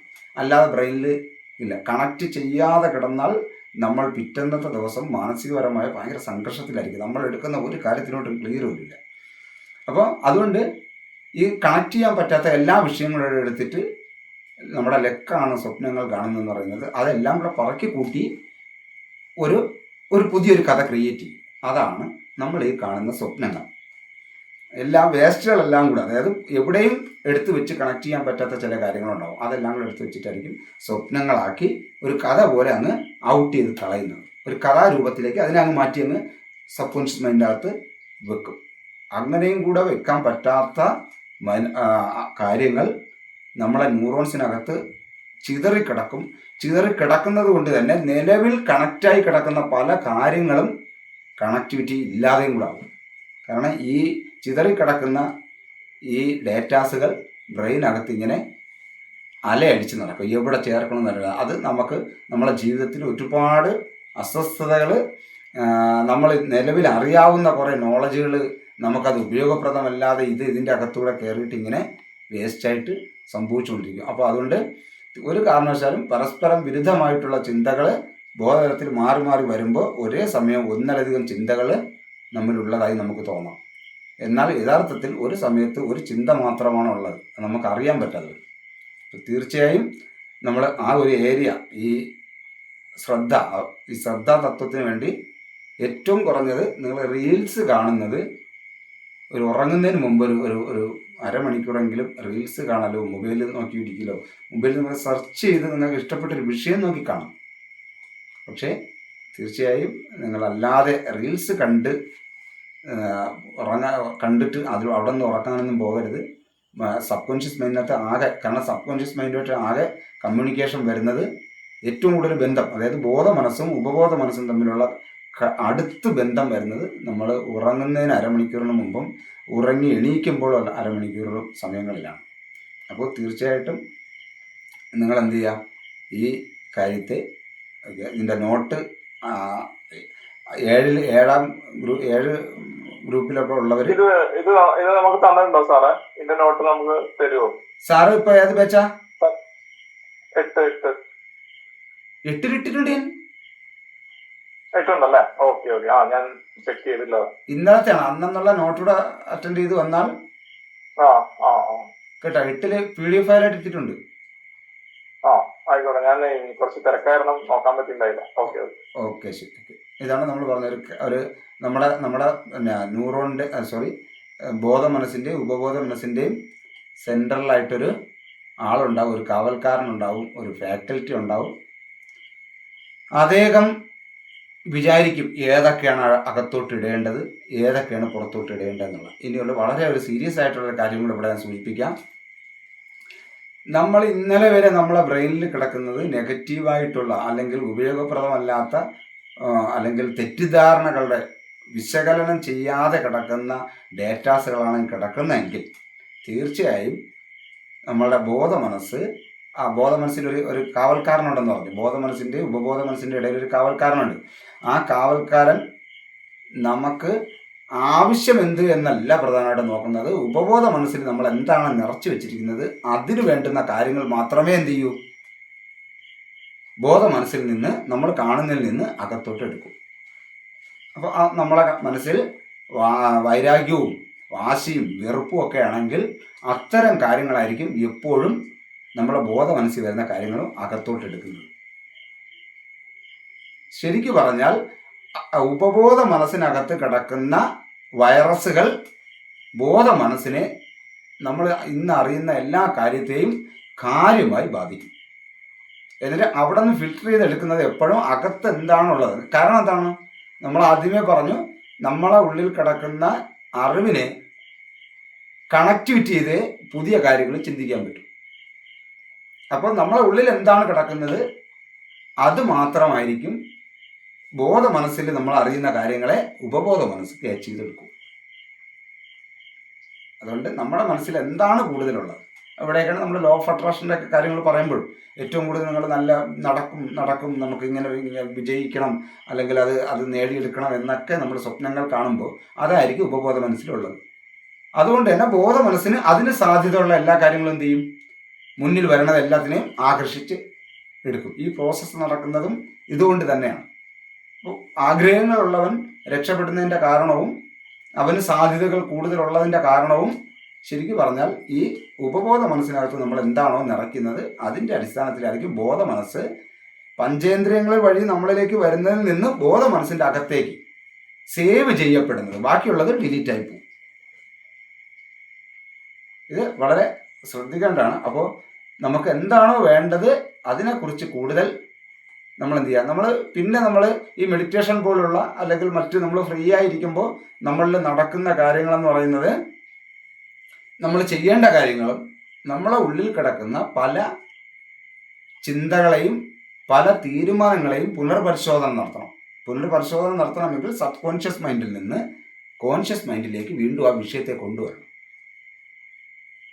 അതുകൊണ്ട് നമ്മൾ പല കാര്യവും നമ്മൾ ഇങ്ങനെ നേരത്തെ ഇന്നും ഗ്രൂപ്പിൽ പറയുകയുണ്ടാണ്, നമ്മൾ ഒരു കാര്യം ചെയ്തുകൊണ്ടിരിക്കുമ്പോൾ അതിൽ പൂർണ്ണമായും ശ്രദ്ധ ഇല്ലാത്തതിൻ്റെ കാരണം, ശ്രദ്ധ വിട്ടു പോകുന്നതിൻ്റെയൊക്കെ കാരണം എന്ന് പറയുന്നതും അതാണ്. കാരണം നമ്മളിപ്പോൾ ഒരു കാര്യം ചെയ്യുമ്പോൾ അതിൻ്റെ റിസൾട്ടിന് വേണ്ടുന്ന ഒരു കാര്യങ്ങളും നമ്മുടെ സബ് കോൺഷ്യസ് മൈൻഡിനകത്തില്ല. അതിൻ്റെ ലക്ഷ്യബോധവുമായി ബന്ധപ്പെട്ട ഒരു ഡേറ്റാസുകൾ അവിടെ ഇല്ലാത്തത് കൊണ്ട് ഇപ്പോൾ നമ്മൾ ചെയ്യുന്ന പ്രവർത്തനത്തെ കൃത്യമായി ശ്രദ്ധിക്കാൻ പറ്റില്ല. തീർച്ചയായിട്ടും നമ്മൾ പുനർപരിശോധന നടത്താം. ഓരോ കാര്യങ്ങളും പുതിയ പുതിയ ഡേറ്റാസുകൾ കേൾക്കുമ്പോൾ ഞാൻ അറിഞ്ഞിരിക്കുന്ന അങ്ങനെ അല്ലല്ലോ, നിങ്ങൾ ഈ പറയുന്നത് എങ്ങനെ ശരിയാവും എന്ന് പറയാതെ ആ പറഞ്ഞു കേട്ട ഡേറ്റാസിനെ നമ്മുടെ ഉപബോധ മനസ്സിൽ നാം അറിയാവുന്ന അറിവുമായിട്ട് നോക്കിയതിന് ശേഷം ക്വാളിറ്റി ഏതിനാണ് നല്ല അഭിപ്രായങ്ങളുള്ളതെന്ന് നമ്മൾ പുനർപരിശോധന നടത്തുമ്പോൾ സബ് കോൺഷ്യസ് മൈൻഡിനകത്ത് കിടക്കുന്ന ഉപബോധ മനസ്സിനകത്ത് കിടക്കുന്ന വിഷയങ്ങളിൽ കൂടുതൽ ക്ലാരിറ്റി ഉണ്ടാവുകയും ഇതിനെ അതിലേക്ക് ആഡ് ചെയ്യുകയും ചെയ്യും. ഇത് നമ്മൾ ശ്രദ്ധിച്ചിരിക്കുക. അപ്പോൾ അതായത് ബോധതലം കഴിഞ്ഞകാല അനുഭവങ്ങളുടെ തടവറയിലാണ് സാധാരണ കഴിയുന്നത്. നമുക്ക് ബോധമുണ്ട്, ഞാൻ നല്ല ബോധത്തോടെയാണ് കാര്യങ്ങളൊക്കെ നിരീക്ഷിക്കുന്നതെന്നൊക്കെ പറയണമെങ്കിൽ അകം എങ്ങനെയാണോ അങ്ങനെയാണ് പുറവും. അകത്ത് കിടക്കുന്ന ചിന്തകളുടെ, അതുകൊണ്ട് നമ്മൾ ഇന്ന് വിശ്വസിക്കുന്ന ദർശനങ്ങൾ, നമ്മൾ ഇന്ന് വിശ്വസിക്കപ്പെടുക എന്ന് പറയുമ്പോൾ തന്നെ മനസ്സിലാക്കുക ഉപബോധ മനസ്സിലുള്ള ഡേറ്റാസുകളാണ്. നമ്മൾ ഇന്ന് വയ്ക്കുന്ന രാഷ്ട്രീയ പാർട്ടികൾ, നമ്മൾ തയ്യാറാക്കിയെടുത്തിട്ടുള്ള ഫിലോസഫികൾ, ഇതിലെല്ലാത്തിൻ്റെയും ഒരു ഒരു ആകെത്തുകയാണ് നമ്മളകത്തുള്ള നമ്മളുടെ ഡേറ്റാസുകളുടെ ആകെത്തുകയാണ്. അതുകൊണ്ട് തന്നെ നമ്മളെപ്പോഴും നമ്മളെ ഉള്ളിലുള്ള കാര്യത്തെ കൂടുതൽ മിനുക്ക് പണി ചെയ്യാനാണ്, അതായത് കൂടുതൽ സൗന്ദര്യം കൂട്ടാനാണ് നമ്മളെപ്പോഴും ശ്രമിക്കുന്നത്. അതിനെ മെയിൻറ്റെയിൻ ചെയ്യാനല്ല നമ്മൾ ശ്രമിക്കുന്നത്. കിട്ടിയത് വെച്ചിട്ട് കൂടുതൽ ഉദാഹരണങ്ങളും മിനുക്ക് പണികളും കൂട്ടാനാണ് നമ്മൾ നോക്കുന്നത്. മറ്റൊന്നുമായി ബന്ധപ്പെട്ട് നമ്മളതിനെ ശ്രദ്ധിക്കുക, അല്ലെങ്കിൽ അത് അങ്ങനെയാണെങ്കിൽ മനുഷ്യൻ ഇത്രയും കാലമായിട്ടും ഇപ്പോഴും ഈ 21-ാം നൂറ്റാണ്ടിലേക്ക്, അല്ലെങ്കിൽ 22ാമത്തെ നൂറ്റാണ്ടിലേക്ക് കടന്നുകൊണ്ടിരിക്കുന്ന ഈ കാലഘട്ടത്തിലും നമ്മൾ ഏറ്റവും പഴയ കാല കാര്യങ്ങളിലേക്ക് പലപ്പോഴും മനുഷ്യൻ പറഞ്ഞില്ലേ, ഇപ്പോൾ ഉദാഹരണം നമ്മുടെ ഫേസ്ബുക്ക് നമ്മളിപ്പോൾ തുറന്നു കഴിഞ്ഞാൽ ഇതിനകത്ത് കാണിക്കുന്ന വേലകൾ, ഒരു ആത്മീയപരമായി പറയുന്നതായാലും ഭൗതികപരമായി പറയുന്നതായാലും മതപരമായി പറയുന്നതായാലും ജാതിപരമായി പറയുന്നതായാലും, ഇത് നിരവധി എന്തെല്ലാം പ്രശ്നങ്ങൾ ഇതിനകത്ത് ഇങ്ങനെ അടിച്ചുകൊണ്ടിരിക്കുകയാണ്. മനസ്സിലായി? അവിടെ ദേശീയത ഇന്ത്യയിൽ നിന്ന് വിട്ടുപോകണം, അല്ലെങ്കിൽ ഇന്ത്യയിൽ ഇങ്ങനെ നിൽക്കണം, അങ്ങനെ നിൽക്കണം, നിങ്ങൾ പുറത്തു പോകേണ്ടവരാണ്, അല്ലെങ്കിൽ നിങ്ങൾ വേറൊരു പക്ഷക്കാരാണ്, ഇങ്ങനെ അടിച്ചുകൊണ്ടിരിക്കുകയാണ്. ഇത് തയ്യാറാക്കിയിരിക്കുന്ന ആളാണ്. ഇത് പറഞ്ഞ കേട്ടാൽ നമ്മളെ തറവാട്ടിൽ നിന്നുകൊണ്ട് പറയുന്ന കണക്കാണ്. ഇത് മറ്റൊരു രാജ്യക്കാരൻ ക്രിയേറ്റ് ചെയ്ത് വെച്ചിരിക്കുന്ന ഒരു ആപ്പിനകത്ത് നിന്നുള്ള എന്ത് ചെയ്യുന്നത്, ഇവിടെ ദേശീയവാദം പറയുന്ന. മനസ്സിലായില്ലേ? നമ്മൾ ആ ലോജിക്ക്, നമ്മളത് അനുഭവിക്കപ്പെടുമ്പോഴും ആ ലോജിക്കിലില്ല. സുക്കർബർഗ് പറയുന്ന ഇറങ്ങിപ്പോയിൻ്റെ എല്ലാം കൂടെ എന്ന് പറഞ്ഞാൽ തീർന്നു. അദ്ദേഹത്തിന് ലാഭം കിട്ടുന്നുണ്ട്, അടിയണമെങ്കിൽ അടിക്കട്ടെന്ന് വിചാരിക്കുന്നേ ഉള്ളൂ. അതെ സാറോ, വളരെ കറക്റ്റ് ആട്ടോ. ഇപ്പൊ ഈ ചില ആൾക്കാർ പറയില്ലേ, അതായത് ദൈവത്തെ കുറിച്ച് ചോദിക്കുമ്പോ അത് വേറെ ഇതായിട്ട് കണക്റ്റാണെന്ന് അറിയില്ല. അപ്പോ ഈ നാക്ക് വെച്ചിട്ട് നാവില്ല എന്ന് പറയുന്നതിനെ തുല്യാണ്. കാരണം നാക്ക് എന്ന് പറഞ്ഞ ഉപകരണം വെച്ചിട്ടാണ് നമ്മൾ പ്രവർത്തിക്കണം. നമ്മൾ തന്നെ പറയണം നാക്കില്ല എന്ന് പറഞ്ഞ പോലെയാണ് ഈ ഫേസ്ബുക്ക് ഉപയോഗിച്ച് ഇങ്ങനെയുള്ള കാര്യങ്ങൾ. അതാണ് അപ്പൊ ഞാനിത് പറഞ്ഞെന്ന് പറയണത്, അപ്പൊ അത്രയും ഒരു വളരെ ഇൻഫർമേഷൻ പാസ് ചെയ്യാൻ പറ്റുന്ന, അല്ലെങ്കിൽ നമ്മളുടെ സ്കില്ല് ഡെവലപ്പാക്കാൻ വേണ്ടി ഇത്തരം വലിയൊരു ഇടപെടലുകൾ ഉണ്ടായപ്പോൾ അതിനെ പോലും ശത്രുത കൂട്ടാൻ വേണ്ടി ഉപയോഗിച്ചൊരു കാലഘട്ടത്തിലേക്കാണ് മാറുന്നത്. ശരിക്കും എന്തുകൊണ്ടാണ്? ശരിക്ക് നമ്മളുടെ ബോധമനസ്സ് നമ്മളുടെ ഉള്ളിലെ, അതായത് നമ്മളുടെ കഴിഞ്ഞ കാല അനുഭവങ്ങളുടെ തടവറയിലാണ്. അതുകൊണ്ട് നമുക്ക് ആകെയുള്ള ബോധമനസ്സിന് ആകെയുള്ള സമയം എത്രയാ? 24 മണിക്കൂറാണ്. ബോധമനസ്സിനാണ് 24 മണിക്കൂറേ ഉള്ളൂ. അതിൽ ഉറങ്ങണം, ഉണ്ണണം, അവൻ്റെ നിത്യ തൊഴിലുകൾ ചെയ്യണം, വിശ്രമിക്കണം. ഇതിൻ്റെ എല്ലാത്തിനും ഇടയ്ക്കാണ് നമ്മൾ ഈ സോഷ്യൽ മീഡിയയും കാര്യങ്ങളും എല്ലാം കൈകാര്യം ചെയ്യുന്നത്. അവിടെ അവൻ്റെ സ്കില്ലുകൾ ഡെവലപ്പ് ചെയ്യാനും കൂടിയാണ് ഇത്തരം സാങ്കേതിക വിദ്യകളൊക്കെ കൂടുതൽ ഉണ്ടായിട്ടുള്ളത്. അല്ലെങ്കിൽ സ്കില്ലുകൾ ഉള്ളവരാണ് ഇത് ഉണ്ടാക്കിയത്, ഇല്ലാത്തവർക്ക് അത് ഉണ്ടാക്കാൻ പറ്റില്ല. അപ്പോൾ സ്കില്ലുകൾ ഉള്ളവൻ ഉണ്ടാക്കിയത് എടുത്തു വെച്ചിട്ട് സ്കില്ലുകൾ നഷ്ടപ്പെടുന്ന സംസാരങ്ങളാണ് നടക്കുന്നത്. അപ്പം ഇത് നമ്മളത് മനസ്സിലാക്കാനുള്ളതാണ്. ഇപ്പം ഞാൻ പറഞ്ഞത് നമ്മുടെ പഴയ കാല ചിന്തകളുടെ തടവറയിലാണ് നമ്മൾ ഇപ്പോഴും ജീവിക്കുന്നത്. അപ്പോൾ അത് ശരിക്കും നമ്മളുടെ ബ്രെയിനെ എത്രമാത്രം ബാധിക്കും എന്ന് നമ്മൾ ചിന്തിക്കുന്ന നല്ലതാണ്. ബോധമുള്ള ആൾക്കാർ ബോധമില്ലാത്തവരെ കൂടുതൽ ഇല്ലാതാക്കുന്നതിന് വേണ്ടിയുള്ള പല സമ്പ്രദായങ്ങളും ഇതിലൂടെ ഇറക്കി വയ്ക്കുകയും ചെയ്യും. നിങ്ങൾക്കറിയാം, ഒരു വിഷയം എടുത്ത്, ഇപ്പോൾ ഫേസ്ബുക്കിൽ എൻ്റെ കാര്യം പറയുമ്പോൾ, ഒരു വിഷയം എടുത്ത് പോസ്റ്റ് ചെയ്യുന്നവൻ മാക്സിമം ഇതിനകത്ത് തമ്മിലടിക്കാനും ഡയലോഗ് ചെയ്യാനും ഇവന് കമൻറ്റുകൾ കൂടുതൽ കിട്ടാനുമാണെന്ന് പച്ചയായി അറിയാവുന്നവരാണ് മനുഷ്യൻ. പച്ചയായിട്ട് അറിയാം ഇത് ഇവന് ലാഭം അല്ലാതെ അവന് വേറെ ഒന്നുമില്ല. അപ്പോൾ ഇങ്ങനെ വരുന്ന സമയത്ത് ഈ ജനങ്ങൾ എന്നാലും എന്ത് ചെയ്യും? നമ്മളുടെ ഉള്ളിലെ ചിന്തകളെ ബാധിക്കുന്നതായതുകൊണ്ട് സ്വാഭാവികമായിട്ടും പെട്ടെന്ന് ചാടി ഇറങ്ങി പറയും. ഈ പറയുന്നവൻ്റെ ആ റീൽസിനകത്തോട്ട് കയറിയിട്ട് നോക്കിയാൽ അറിയാം, അവൻ ഇപ്പൊ ഒരു മുസ്ലിം കമ്മ്യൂണിറ്റി ഒരു പ്രശ്നമായിട്ട് നിൽക്കുകയാണെന്നുണ്ടെങ്കിൽ അവരെ കുറിച്ച് ആ സമയത്ത് ജനങ്ങളെല്ലാം ശ്രദ്ധിച്ചിരിക്കുകയാണ്, അവര് വിവാദമായിക്കൊണ്ടിരിക്കുകയാണെങ്കിൽ അത് വിടുന്നു. കുറച്ച് കഴിയുമ്പോൾ ഹിന്ദുക്കളുടെ ഭാഗത്തുനിന്ന് എന്തെങ്കിലും വിഷയം ഉണ്ടാവണമെങ്കിൽ അതെടുത്തിടുന്നു. കാരണം ജനങ്ങൾ ഇങ്ങനെ ശ്രദ്ധിച്ചിരിക്കുന്നതിൻ്റെ അകത്തേക്ക് കമന്റുകൾ ഇടണമെന്ന് പറഞ്ഞിട്ട് ഇവ ഇങ്ങനെ മാറ്റി മാറ്റിയിട്ടുകൊണ്ടിരിക്കുകയാണ്. അവൻ അതിൻ്റെ അകത്ത് എന്ത് ചെയ്യണം, നമ്മളൊരു സൂപ്പർ മാർക്കറ്റിനകത്ത് കയറി പോകുന്ന കണക്കാണ്, അല്ലെങ്കിൽ ഒരു ഹൈപ്പർ മാർക്കറ്റിനകത്തേക്ക് കയറി പോകുന്ന കണക്കാണ്. അവൻ അവിടെ ഒരു സ്ഥാപനം നടത്തുകയാണ്. നമ്മളിങ്ങനെ എല്ലാ സാധനങ്ങളും ഇങ്ങനെ വാരി വലിച്ചിട്ട് കണ്ട് കണ്ട് കണ്ട് കണ്ട് പോകുന്നതാണ്. അവനതിനകത്തൊരു സ്ഥാപനം നടത്തുക, അവൻ അതിനകത്തൊരു ഒരു ബിസിനസ്മാനാണ്. നമുക്കത് അറിയാം. പക്ഷെ എന്നാലും നമ്മളവിടെ സമയം അതിനു വേണ്ടി ചെലവാക്കും. ഇതെല്ലാം ഞാനിപ്പോൾ ഒരു ഉദാഹരണം പറഞ്ഞെന്ന് പറയുന്നത് ഈ ബോധ മനസ്സ് നമുക്കുള്ളതാണ്. നമുക്കാകെ 24 മണിക്കൂറേ ഉള്ളൂ. അതിനകത്താണ് ഇതെല്ലാം ചെയ്തു പോകാനുള്ളത്. അപ്പോൾ തീർച്ചയായിട്ടും നമ്മളൊരു പോസിറ്റീവായിട്ടുള്ള നമുക്ക് ഉപയോഗപ്രദമായിട്ടുള്ള കാര്യങ്ങളിലേക്ക് കൂടുതൽ ഫോക്കസ് ചെയ്യുക. ഉപബോധ മനസ്സിൻ്റെ അകത്ത് അത് പറഞ്ഞു മനസ്സിലാക്കുക, എനിക്കിപ്പോൾ ഇതൊക്കെയാണ് ആവശ്യം. ഉപബോധ മനസ്സ് പറയില്ലേ, നീ കുറച്ച് നേരം നീ റീൽസാ കാണണ്ടേ എന്ന് പറയും. എന്തുകൊണ്ടാണ് ഉപബോധ മനസ്സ് പറയുന്നത്? നീ കുറച്ച് നേരം അവരോട് പോയി വഴക്കൊക്കെ കൂട്, നീ എന്തിനിങ്ങനെ വെറുതെ ഇരിക്കുന്നു എന്ന് ഉപബോധ മനസ്സ് പറയും. ഉപബോധ മനസ്സ് ചതിയനായതുകൊണ്ടല്ല, ഇന്നലകളിലെ നമ്മളെ ശീലം അതായതുകൊണ്ടാണ് ഉപബോധ മനസ്സ് പറയണം ഇന്നും അത് ചെയ്യാൻ. മനസ്സിലായി? അപ്പം നാളെയും നമ്മളത് ചെയ്യണമെങ്കിൽ ഇന്നും നമ്മുടെ ശീലം അതായിപ്പോയാൽ നാളെയും നമ്മുടെ ഉപബോധ മനസ്സ് പറയുന്നത് നീ ചെയ്യടേ, നീ വെറുതെ ഇങ്ങനെ ഇരിക്കുന്ന നീ ചെയ്യുന്നു പറയും.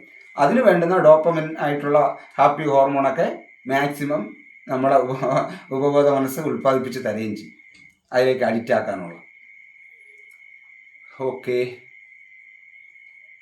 നമ്മൾ മാക്സിമം ഈ നോട്ടുകളെല്ലാവരും ജസ്റ്റ് ഒന്ന് വായിച്ചു നോക്കിക്കോളണേ.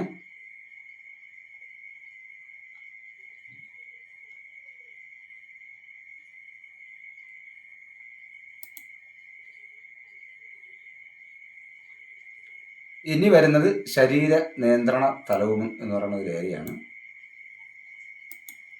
അതായത് ഉപബോധ മനസ്സിൻ്റെ തന്നെ ശരീര നിയന്ത്രണ തലവുമായിട്ട് ബന്ധപ്പെട്ടാണ്. ഇനി ജസ്റ്റ് ഞാൻ സ്ക്രീൻ ഷെയർ ഓഫ് ചെയ്തിട്ട്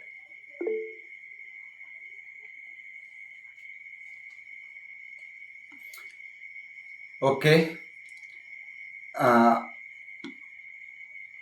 നമ്മളുടെ 8ഉം 7ഉം 6ഉം ബാച്ചുകാരുടെ അടുത്ത് എനിക്കൊരു അഭ്യർത്ഥന ഉണ്ട്. ഇനി ഗൂഗിൾ മീറ്റിൽ വന്നാൽ ഞാൻ നിങ്ങളെ നിന്ന് ക്യാഷ് മേടിച്ചതൊക്കെ ശരിയാണ്, അതുകൊണ്ട് എൻ്റെ ഒരു ഉത്തരവാദിത്തമാണെന്നുള്ള ഒറ്റ കാരണത്താൽ നിങ്ങൾ ഇരിക്കരുത്, ക്യാമറ ഓൺ ആയിരിക്കണം. ഇല്ലാന്നുണ്ടെങ്കിൽ ഞാൻ 1 മണിക്കൂറത്തെ വീഡിയോ എടുത്ത് റെക്കോർഡിട്ട് ഞാൻ ഈ സമയത്ത് ഇട്ടേക്കാം, നിങ്ങൾ കാണും.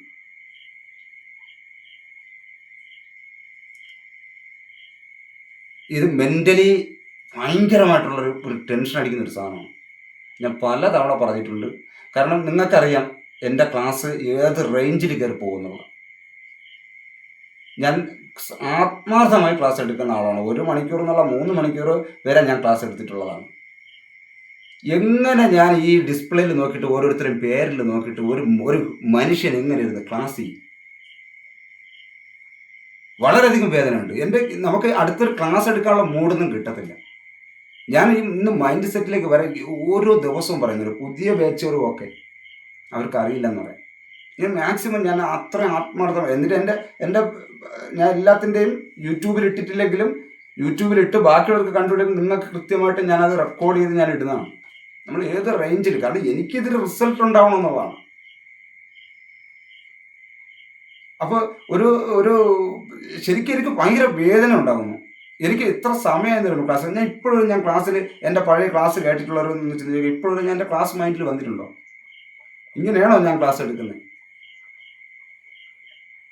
നമ്മുടെ 8ാമത്തെ ബാച്ച് പിന്നെ പോട്ട് മനസ്സിലായില്ലേ, 7ാമത്തെയും 6ാമത്തെയും ബാച്ച് വരെ അതിനകത്തുണ്ടല്ലോ.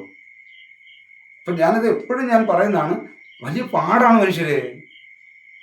ഇപ്പൊ ഗൂഗിൾ നമ്മൾ കാരണം ചില അടുത്ത് എന്താണ് താഴെ പേര് കാണും, അതിനുശേഷം അതിന്റെ മേലിൽ നിങ്ങളുടെ ഇപ്പൊ ശ്രീലാൽ സാറിന്റെ എസ്, ശ്രീ സാറിന്റെ എസ്, ഇപ്പൊ ബിന്ദു ടീച്ചറിന്റെ അതിനകത്ത് ബി, ഇങ്ങനെയൊക്കെയുള്ള കുറെ സിമ്പിൾസും കാണും. ഈ സിമ്പിൾസിന്റെ അകത്ത് ഒരു മനുഷ്യരുന്ന് യാന്ത്രികമായിട്ട് ക്ലാസ് എടുക്കണമെന്ന് പറഞ്ഞാൽ നിങ്ങൾ എന്ത് ദ്രോഹമാണ് എന്നോട് ചെയ്യുന്നത്? സീരിയസ്ലി. ഇപ്പം നിങ്ങൾ പറയുമ്പോൾ ഞാനത് പറയുമ്പോൾ നിങ്ങൾക്കത് മനസ്സിലാവുന്നുണ്ടോ, നിങ്ങൾക്ക് റിയാക്ട് ചെയ്യുന്നുണ്ടോ? ഞാനത് അങ്ങനെ വരില്ലേ. നിങ്ങൾ നേരത്തെയുള്ള കോഴ്സുകൾ അറ്റൻഡ് ചെയ്തിട്ടുണ്ടെങ്കിൽ ഇത്ര ലൈവ് എനിക്ക് ടാഗ് മാംഗോ എന്ന് പറഞ്ഞൊരു ആപ്പിലേക്ക് പോയി ഇട്ട് കഴിഞ്ഞാൽ എനിക്ക് ലൈവിൽ ഒരാഴ്ചയിൽ ഒരു ദിവസം വന്ന് ലൈവ് ക്ലാസ് ചെയ്താൽ മതി, ബാക്കിയുള്ള അതിൻ്റെ അകത്ത് വീഡിയോ ഇടാം. അതിനെനിക്കിപ്പോൾ വേറെ, കാരണം ടാഗ് മാംഗോ ഞാൻ രജിസ്റ്റർ ചെയ്തിട്ടിരിക്കുന്നതാണ്. പക്ഷേ എനിക്ക് കൂടുതൽ ആൾക്കാരുടെ അടുത്ത് പറയുകയും എൻ്റെ ആവശ്യം കൂടിയാണ്, എനിക്ക് കൂടുതൽ തെളിയുകയും കൂടുതൽ ബന്ധങ്ങൾ സ്ഥാപിക്കുകയും ഇതിനകത്ത് അത്രയും നമുക്കൊരു വലിയൊരു ലെവലിലേക്ക് നമുക്കതിനെ മാറ്റിയെടുക്കാനും ചിന്തിക്കാനും ഒക്കെ പറ്റുന്ന ഒരു നല്ലൊരു ഇതിലേക്ക് വരണമെന്നുള്ള ഒറ്റ കാരണം കൊണ്ടാണ് ഞാൻ എന്ത് ചെയ്യുന്നത്, ഞാൻ എപ്പോഴും ഇത് സൂചിപ്പിക്കുന്നു. ഇത് ശരിക്ക് എന്താണ് ഐസായി പോകുന്ന അവസ്ഥയുണ്ട്, ഫീൽ ചെയ്യുന്നത്. എനിക്കത് പറ്റുന്നില്ല, എനിക്ക് ക്ലാസ്സിലേക്ക് വരാനേ പറ്റുന്നില്ല. ഞാനതാണ് പെട്ടെന്ന് സ്ക്രീൻ ഷെയർ ചെയ്തതാണ്. അല്ലെങ്കിൽ ഇങ്ങനെ നോക്കുമ്പോഴത്തേക്ക് ഇങ്ങനെ എഴുതിയിട്ട് എന്തോ ഭയങ്കര ഫീലിങ്സ് ആയി പോകുന്നു എനിക്ക്. കാരണം നമ്മൾ എനിക്ക് ഉറപ്പുണ്ട് ഞാൻ എടുക്കുന്ന വിഷയം വ്യക്തമായി നിങ്ങൾക്ക് പറഞ്ഞു തരാൻ പറ്റുമെന്നുള്ള ഇതുണ്ട്. അതിന് ഏത് ഉദാഹരണം വരെ ഞാൻ പോയിട്ടുണ്ട്.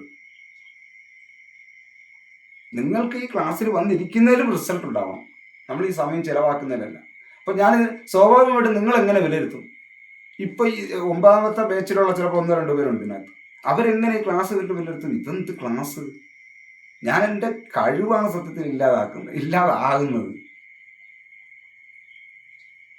അത് ഇതിനകത്ത് എത്ര പേർക്ക് അറിയാവുന്നതാണെന്ന് അറിയാമോ? അറിയാറ്റ് അവസാനം ഇറങ്ങി പോകുമ്പോഴത്തേക്കുള്ള രസം എന്താണ്? എല്ലാവരും പോയിട്ടാണ് ഞാൻ പോകുന്നത്. അപ്പോൾ ഞാൻ ലാസ്റ്റ് ഓക്കെ പറഞ്ഞതിന് ശേഷം കുറച്ച് പേര് ഇറങ്ങിയ ശേഷം ബാക്കിയുള്ളവരുടെ അടുത്ത് പേര് വിളിച്ചിട്ട് അവരതെന്ത് ചെയ്യുന്നില്ല, കട്ട് ചെയ്ത് ഇറങ്ങിപ്പോയില്ല. എനിക്ക് കട്ട് ചെയ്യാൻ പറ്റില്ല. ഞാൻ റിമൂവ് ചെയ്യണം ഓരോരുത്തർ. കാരണം അവർ ആ സ്ഥലത്ത് പോലും ഇല്ല. അപ്പം ഞാൻ പേര് വിളിക്കുകയാണ്, സാർ ലാസ്റ്റ് പോകാത്ത 2-3-4 പേരുണ്ടെങ്കിൽ അവരെ വിളിക്കുകയാണ്. ഇപ്പോഴിരിക്കുന്ന അറ്റൻഷൻ നിങ്ങൾക്ക് കാരണം ഈ കോഴ്സിനെ കുറിച്ച് പറയുമ്പോൾ എനിക്കിത് പറഞ്ഞേ പറ്റൂ. കാരണം വളരെ വാല്യുബിൾ ആയിട്ടുള്ള കാര്യം തന്നെയാണ് ഞാനിതിൽ പറയുന്നതെന്ന് ഞാൻ അവകാശപ്പെടുന്നു. അല്ലെങ്കിൽ തുടക്കവും ഞാൻ ഓരോ കോഴ്സിലെടുത്തും പറയുന്നുണ്ട്, ഞാൻ പറഞ്ഞ കാര്യം നിങ്ങൾക്ക് മനസ്സിലായില്ലെങ്കിൽ എൻ്റെ തെറ്റാണ്, നിങ്ങളുടെ തെറ്റല്ല.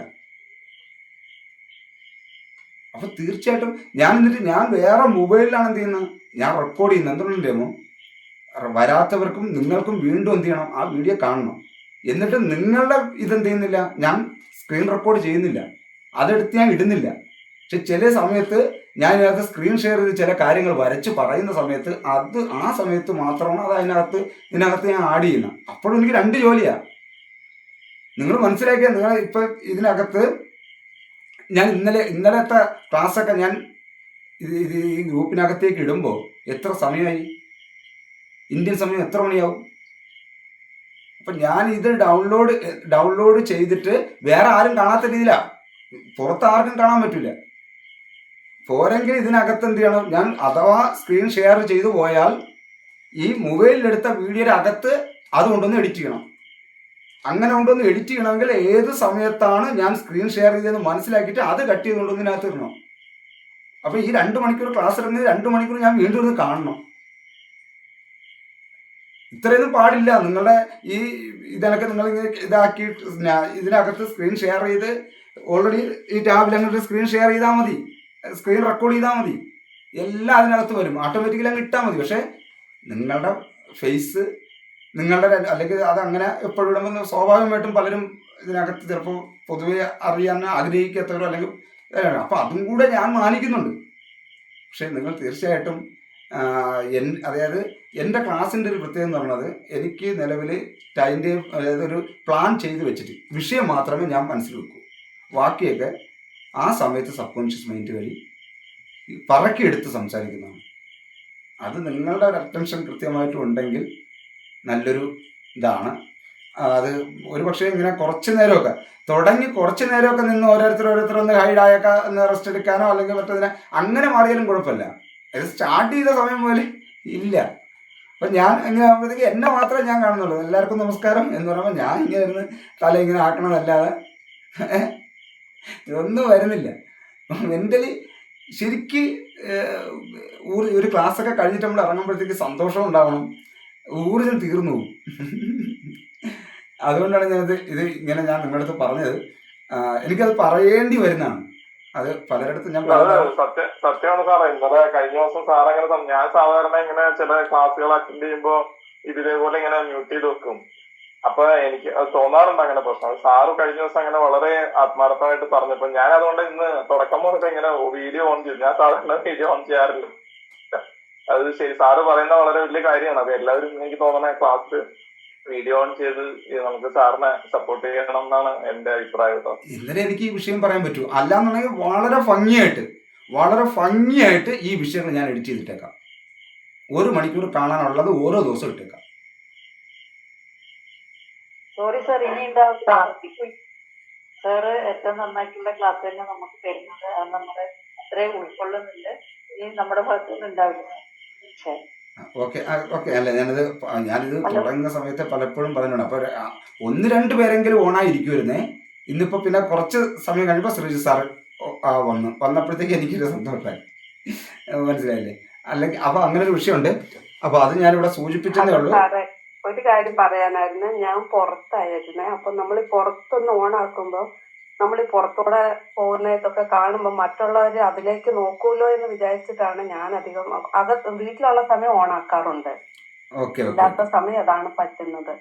അപ്പൊ അങ്ങനെ ഓണാക്കുമ്പോൾ മറ്റുള്ളവർക്കും കൂടെ അതിലേക്കായിരിക്കുമല്ലോ ഞാനാണേലും അങ്ങനെ നോക്കി പോകും. അതുകൊണ്ടാണ് അധികം പുറത്തുള്ള സമയം ഓണാക്കാൻ പറ്റാത്തത്. ഓക്കെ. അല്ല, അത് ശരിയാണ്. പുറത്താണ്. അല്ല, അത്തരം കാര്യങ്ങൾ ഉണ്ടെങ്കിൽ കുഴപ്പമില്ല. കാരണം ഇത് ഞാൻ ഇപ്പോൾ നമ്മളെ പുതിയ 9ാമത്തെ ബാച്ചിലുള്ള ആരുണ്ട് ഇതിനകത്ത്? നിതിൻ സാറ് നേരത്തെ ഏതുള്ളതാ ബാച്ച്? 8ാമത്തെ ബാച്ച്. ഓക്കെ. അപ്പം ഇത് പറഞ്ഞതുകൊണ്ടാണ്. പറഞ്ഞതെന്നല്ല, പറ്റുന്നില്ല ക്ലാസ് എടുക്കാൻ. എനിക്ക് പറ്റുമെങ്കിൽ കുഴപ്പമില്ലായിരുന്നു. എന്തെങ്കിലും കുഴപ്പമുണ്ടോ എന്ന് ചോദിച്ചില്ല. എനിക്ക് ക്ലാസ്സിലോട്ട് വരാൻ ഇതും കൂടെ ആയപ്പോൾ ഇങ്ങനെ പറ്റുന്നില്ല. ഞാൻ പിന്നെ എൻ്റെ മൊബൈൽ എന്ത് ചെയ്തു, മൊബൈലിലോട്ട് ഞാൻ നോക്കി. പിന്നെ കുറച്ച് കഴിഞ്ഞാൽ മൊബൈലിലോട്ട് നോക്കിയാണ് തൊട്ടുമേലിൽ മൊബൈൽ റെക്കോർഡ് ചെയ്യുന്നത്. എന്നിട്ട് എൻ്റെ തന്നെ റെക്കോർഡ് ചെയ്യുന്ന പോലെ ഞാൻ സംസാരിക്കണം. അപ്പോഴും ആ വിഷയത്തിലോട്ട് അങ്ങോട്ട് കണക്റ്റ് ആവുന്നില്ല. അത് 2-3 പേര് മതി ആയാലും നമുക്ക് പറയുമ്പോഴത്തേക്ക് ശരിയല്ലേ ശരിയല്ലേ? നിങ്ങൾ ആരും സംസാരിക്കണ്ടേ? ഈ തലമുൽക്ക് മതി എനിക്ക് അടുത്ത തുടങ്ങാൻ. ഞാൻ വെറുതെ ശരിയല്ലേ ആ സാധനം മതി അടുത്ത ഔട്ട് ചെയ്യാൻ. പക്ഷെ മറ്റത് വല്ലാത്തൊരവസ്ഥ കേട്ടോ, അത് ഫീൽ ചെയ്യുന്നു. അപ്പൊ ഞാനിത് എന്ത് പറയാ. അതാ സാറേ, ഞാൻ ശരിക്കും ഇടയ്ക്ക് വീഡിയോ ഓൺ ചെയ്തേ സാറ് ഫസ്റ്റ് ആ ഒരു സ്റ്റാർട്ടിങ് ഇത് വന്നല്ലോ സാറിന്. അപ്പൊ എനിക്ക് മനസ്സിലായി സാറിന് ഈ ഒരു വിഷയമാണെന്നുള്ളത് എനിക്ക് മനസ്സിലായി. അതുകൊണ്ടാണ് ഞാൻ വീഡിയോ ഓൺ ചെയ്തത്. അത് ഉപബോധ മനസ്സിൻ്റെ ഭാഗങ്ങൾ നിങ്ങൾ കൃത്യമായി പഠിച്ചിരിക്കാനുള്ള കാര്യമാണ്. അപ്പം അതൊക്കെ ഉദാഹരണം തന്നല്ലാതെ ഒരു കാര്യം ഞാൻ ഉറപ്പിച്ച് പറയാം, നിങ്ങൾക്ക് മറ്റെവിടെ നിന്നും കിട്ടില്ല. ഇവിടെ നിന്ന് കിട്ടുന്ന കാര്യങ്ങൾ നിങ്ങൾക്ക് എവിടെ നിന്ന് കിട്ടില്ല. പക്ഷെ ഇവിടെ നിന്ന് കിട്ടുന്നതിനേക്കാൾ പ്രൊഫഷണൽ ആയിട്ടുള്ള കുറേ സാധനങ്ങൾ നിങ്ങൾക്ക് കിട്ടുമായിരിക്കും. അതിൽ ഞാൻ ഇത് പറയുന്നില്ല. പക്ഷെ ഇവിടെ നിന്ന് കിട്ടുന്ന ഇവിടെ നിന്ന് കിട്ടുന്ന ഈ വിഷയങ്ങളെ കണക്ട് ചെയ്തുകൊണ്ടുള്ള നിങ്ങളുടെ ലൈഫിൽ ഉണ്ടാകുന്ന ചേഞ്ച്, അത് വലിയ ചേഞ്ച് തന്നെ ആയിരിക്കും. ഞാനെന്ന് പറഞ്ഞില്ല, ഞാൻ ഇതിനകത്ത് 24 മണിക്കൂർ ഞാൻ എപ്പോഴും സംസാരിക്കും പറയാണ്. 99.9% ലോജിക്കുള്ള കാര്യങ്ങളായിരിക്കും ഇതിനകത്ത് ഡീൽ ചെയ്യുന്നത്. ഞാൻ ഇന്നിപ്പോൾ ക്ലാസ് ചെയ്യുന്നെങ്കിൽ ഞാൻ ലക്ഷക്കണക്കിന് രൂപ ഓൺലൈനും ഓഫ്ലൈനും ഞാനും അറ്റൻഡ് ചെയ്താണ്. ഞാനും ക്ലാസ് അറ്റൻഡ് ചെയ്തിട്ടുള്ള ആളാണ്. മനസ്സിലായില്ലേ? എനിക്കറിയാം 40% മേലിൽ മൈൻഡുമായി ബന്ധപ്പെട്ട കാര്യങ്ങളിൽ 40% മേലിലോട്ടുള്ളത് മൊത്തം സാങ്കല്പികപരമായ സാധനം തന്നെ, ലോജിക്കലി സാധനങ്ങളല്ല. ഞാൻ പറയാം, അത് മനുഷ്യനെ നിങ്ങളെ ഇന്നത്തെ ഇതിൽ ബൂസ്റ്റ് ചെയ്യാനും നിങ്ങളെ സങ്കല്പത്തിൽ ഭയങ്കര സംഭവം ആക്കാനും അപ്പുറത്തേക്ക് നിങ്ങൾക്ക് ലോജിക്കലി അത് ഉപയോഗിക്കാൻ പല സ്ഥലത്തും പറ്റത്തില്ല. ഞാൻ അതല്ല ഒരു ക്ലാസ് അറ്റൻഡ് ചെയ്യാതെ പെട്ടെന്ന് കയറി ഓൺലൈൻ തുടങ്ങിയ ഒരാളല്ല. പലരുടെയും ക്ലാസ് അറ്റൻഡ് ചെയ്ത് വന്ന ഒരാളാണ് ഞാൻ. എനിക്കറിയാം.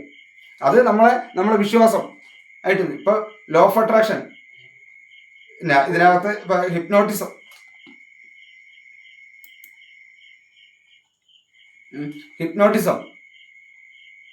ഇവിടെ എന്താണ് നടക്കുന്ന അതടക്കം ഞാൻ ന്യൂറോണിനെ കുറിച്ചൊക്കെ ഇത്രയും ഇതായിട്ട് പറയുന്നതിന്റെ കാരണം എന്താ?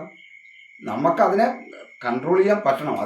അല്ലെങ്കിൽ അതിനെ കണക്ട് ചെയ്യാൻ പറ്റണം. ആരുടെയും മോഹന വാഗ്ദാനത്തിനകത്ത് വീഴരുതെന്നുള്ളതാണ് ഞാൻ എൻ്റെ മൈനോട്ടായിട്ടുള്ളതും, അല്ലെങ്കിൽ ഞാൻ എന്താണ് ഉദ്ദേശിക്കുന്നത്, ഞാൻ നിങ്ങളിൽ നിന്ന് എന്താണ് ഉദ്ദേശിക്കുന്ന സാധനം വരെ ഞാൻ പറയും. ഞാൻ ഒരിക്കലും അവിടെ എന്ത് ചെയ്തിട്ടില്ല, ഞാൻ ഒളിച്ചു വെച്ചൊരു ബിസിനസ് മെത്തേഡ് കാണിച്ചിട്ടില്ല. ഞാൻ തന്നെ പറയും, ഞാൻ ഇങ്ങനെ ചെയ്യുന്നില്ല, എനിക്ക് ഇങ്ങനെ ഒരു റിസൾട്ട് ഇതിനകത്ത് നിന്ന് കിട്ടുന്നുണ്ടാണ് ഞാൻ ചെയ്യുന്നത് എന്ന് പറഞ്ഞിട്ടൊക്കെ ഞാൻ നിങ്ങളുടെ അടുത്ത് ആ ക്ലാസ്സിനെ കുറിച്ച് പറയുന്നുണ്ട്. പഴയ ക്ലാസ്സുകൾ കേട്ടിട്ടുള്ളവർക്ക് അതറിയും. അതെന്തുകൊണ്ടാണെന്നറിയോ, നമ്മുടെ തലച്ചോറ് ട്രാപ്പിൽ വീഴരുത്. അത് പ്രത്യേകം നമ്മൾ ശ്രദ്ധിക്കാനുള്ളൊരു കാര്യമാണ്. നമ്മളതൊരു അഹങ്കാരി ആവാനോ അല്ലെങ്കിൽ ഒന്നിനുമല്ല. നമ്മൾ കൃത്യമായിട്ട് നമ്മുടെ മനസ്സിനെ കുറിച്ച് പഠിച്ചാൽ മാത്രമേ പ്രപഞ്ചമായിട്ട് കണക്ട് ചെയ്യാൻ പറ്റൂ. പ്രപഞ്ചമായിട്ട് കണക്റ്റ് ആവും നമ്മൾ. പ്രപഞ്ചത്തിൻ്റെ പാതയിലൂടെ, അല്ലെങ്കിൽ പ്രപഞ്ചം എങ്ങനെയാണ് വർക്ക് ചെയ്യുന്നത് എന്ന് മനസ്സിലാക്കും. നമുക്കിങ്ങനെ മഴ പെയ്യുന്ന കണക്ക് പ്രകൃതിയും പ്രപഞ്ചവും തരും. മഴ പെയ്യുന്നത് പോലെ തരും മുന്നോട്ടുള്ള ഓരോ കാഴ്ചപ്പാടും. അത് വലിയ ധനികനാവോ അല്ലെങ്കിൽ അങ്ങനെ എന്താവും എന്നുള്ളതല്ല, അവന് നിലനിൽക്കുന്നതിന് വേണ്ടിയുള്ള ഒരു സ്ഥലത്തും എന്തില്ല, പതറത്തില്ല. അത് ഉറപ്പാണ്. മഴ എങ്ങനെയാ ഉണ്ടാകുന്നത്? മഴ ഉണ്ടാകുന്നത് നമുക്കറിയാം. സമുദ്രത്തിലെ ജലങ്ങൾ അല്ലേ, സമുദ്രത്തിൽ ജലം നീരാവിയായി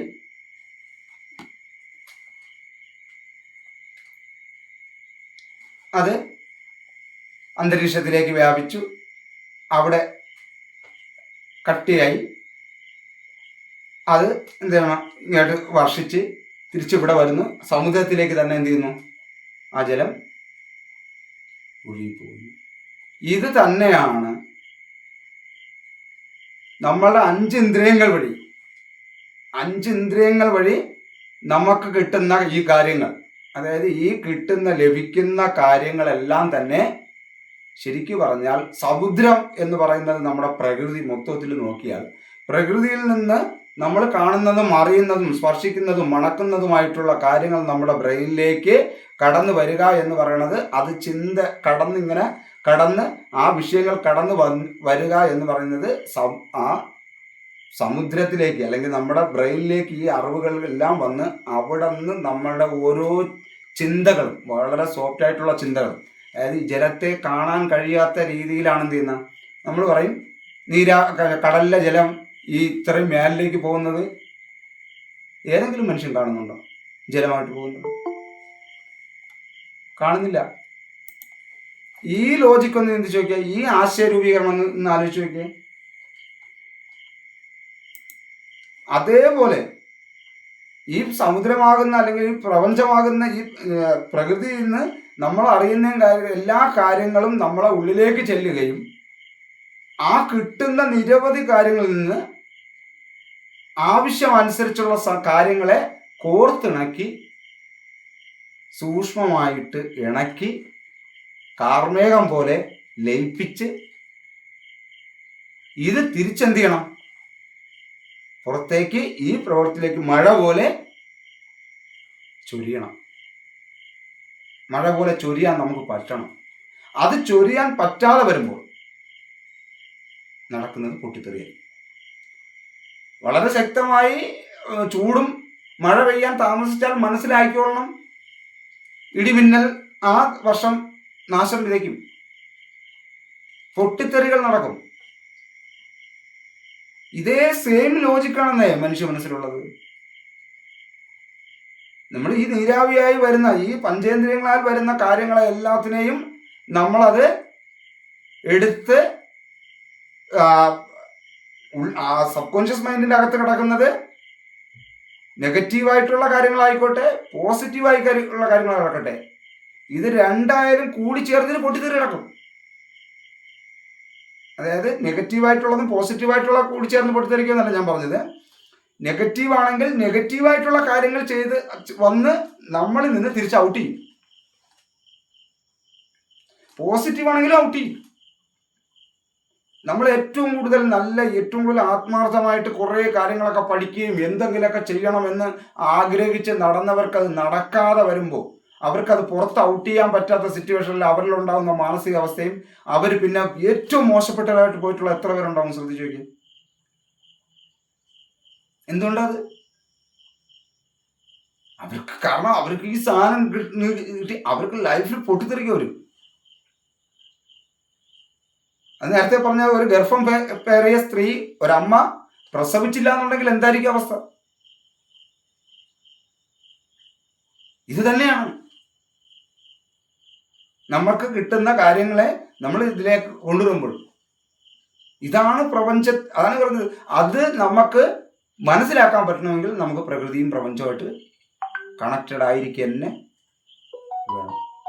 പ്രപഞ്ചവും പ്രകൃതിയായിട്ട് കണക്ഷൻ ആണെങ്കിൽ മാത്രമേ നമുക്ക് അത്തരം കാര്യങ്ങളെ ജീവിതവുമായി, കാരണം മറ്റൊരു തിയറി ഇവിടെ ഇല്ല,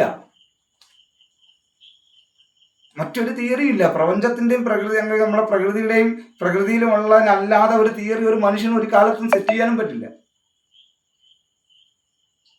അതാണ് അതിന്റെ പ്രത്യേകത. ഞാൻ ഈ പറഞ്ഞ ആ ഒരു ആശയ രൂപീകരണം ഒന്നും കൂടി ചിന്തിച്ചു കഴിഞ്ഞാൽ നിങ്ങൾക്ക് മനസ്സിലാവും. പുറത്തേക്ക് വരണം, പുറത്തേക്ക് ഔട്ട് ചെയ്യണം.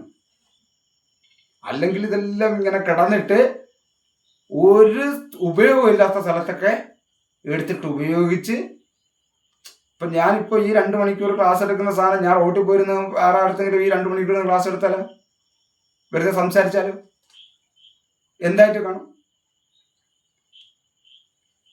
പലരും ചീത്ത വിളിക്കാം, അല്ലെങ്കിൽ ഭ്രാന്തനെന്ന് പറയാം. നിങ്ങളടുത്ത് പറഞ്ഞപ്പോഴത്തേക്ക് എനിക്ക് നിങ്ങൾ ഫീസ് തരുന്നു എനിക്ക് മനസ്സിലായില്ലേ? അപ്പൊ ഇതാണ് നമുക്കത് കൃത്യമായിട്ട് ഉപയോഗിക്കാനുള്ള സ്ഥലത്താണ് നമ്മുടെ നോളജ് അപ്ലൈ ചെയ്യേണ്ടത്. അതേസമയം വേറെ ഞാനിപ്പോൾ ഇത് ക്ലാസ് കഴിഞ്ഞാൽ ഞാൻ എൻ്റെ വൈഫിൻ്റെ അടുത്തും മോളടുത്തും ചെന്നിട്ട് ഞാൻ ഈ സാധനം പറഞ്ഞു വയ്ക്കാണ്, ഇങ്ങനെ ഇരുന്ന് വന്നിരുന്ന് പറഞ്ഞു വയ്ക്കണം. അവിടെ നമുക്ക് ഓർമ്മ ഉണ്ടാകേണ്ടത് നമ്മളെ ലൈഫുമായി ബന്ധപ്പെട്ട എന്തൊക്കെയാണ് പറഞ്ഞു വെച്ചിരിക്കുന്നത്, ആ സങ്കല്പവുമായിട്ട് ബന്ധപ്പെട്ട മഴയാണ് അവിടെ പെയ്യേണ്ടത്. അപ്പൊ ഏത് കാര്യത്തിലും നമ്മളുടെ നോളജ്, എല്ലാ തരത്തിലുള്ള അറിവും നമ്മളുടെ ബ്രെയിനിൽ കിടപ്പുണ്ട്. ശരിയോ തെറ്റോ എന്നുള്ളതല്ല, എല്ലാ തരത്തിലുള്ള അറിവും കിടപ്പുണ്ട്. അതൊക്കെ നമ്മളവിടെ ഓരോ സാഹചര്യം അനുസരിച്ച് ഇത് അപ്ലൈ ചെയ്യണമെന്ന്. ഈ സാധനമാണ് നമ്മളുടെ സബ് കോൺഷ്യസ് മൈൻഡിൻ്റെ അകത്ത് കൂടുതൽ പോസിറ്റീവായിട്ടുള്ള കാര്യങ്ങൾ നടക്കുമ്പോൾ. ഞാനിപ്പോൾ ഇന്ന് ഉപബോധ മനസ്സിൻ്റെ ശരീര നിയന്ത്രണ തലത്തിൻ്റെ അത്ഭുതപരമായിട്ടുള്ള പ്രവർത്തനങ്ങളെ കുറിച്ച് പറയാനാണ് സത്യത്തിൽ തുടങ്ങിയത്.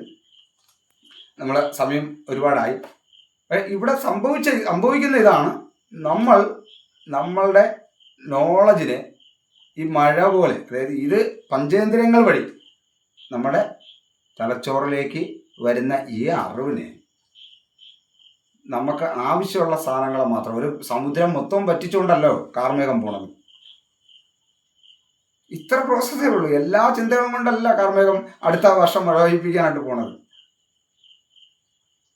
അപ്പോൾ അതേപോലെ നമ്മളിൽ നിന്ന് ആവശ്യമായിട്ടുള്ള, ആ വർഷം ആവശ്യമായിട്ടുള്ള മഴ ചൊരിയാനുള്ള അറിവാണ് നമ്മളവിടെ നിന്ന് ബ്രെയിനിലേക്ക് കളക്ട് ചെയ്യുന്നത്.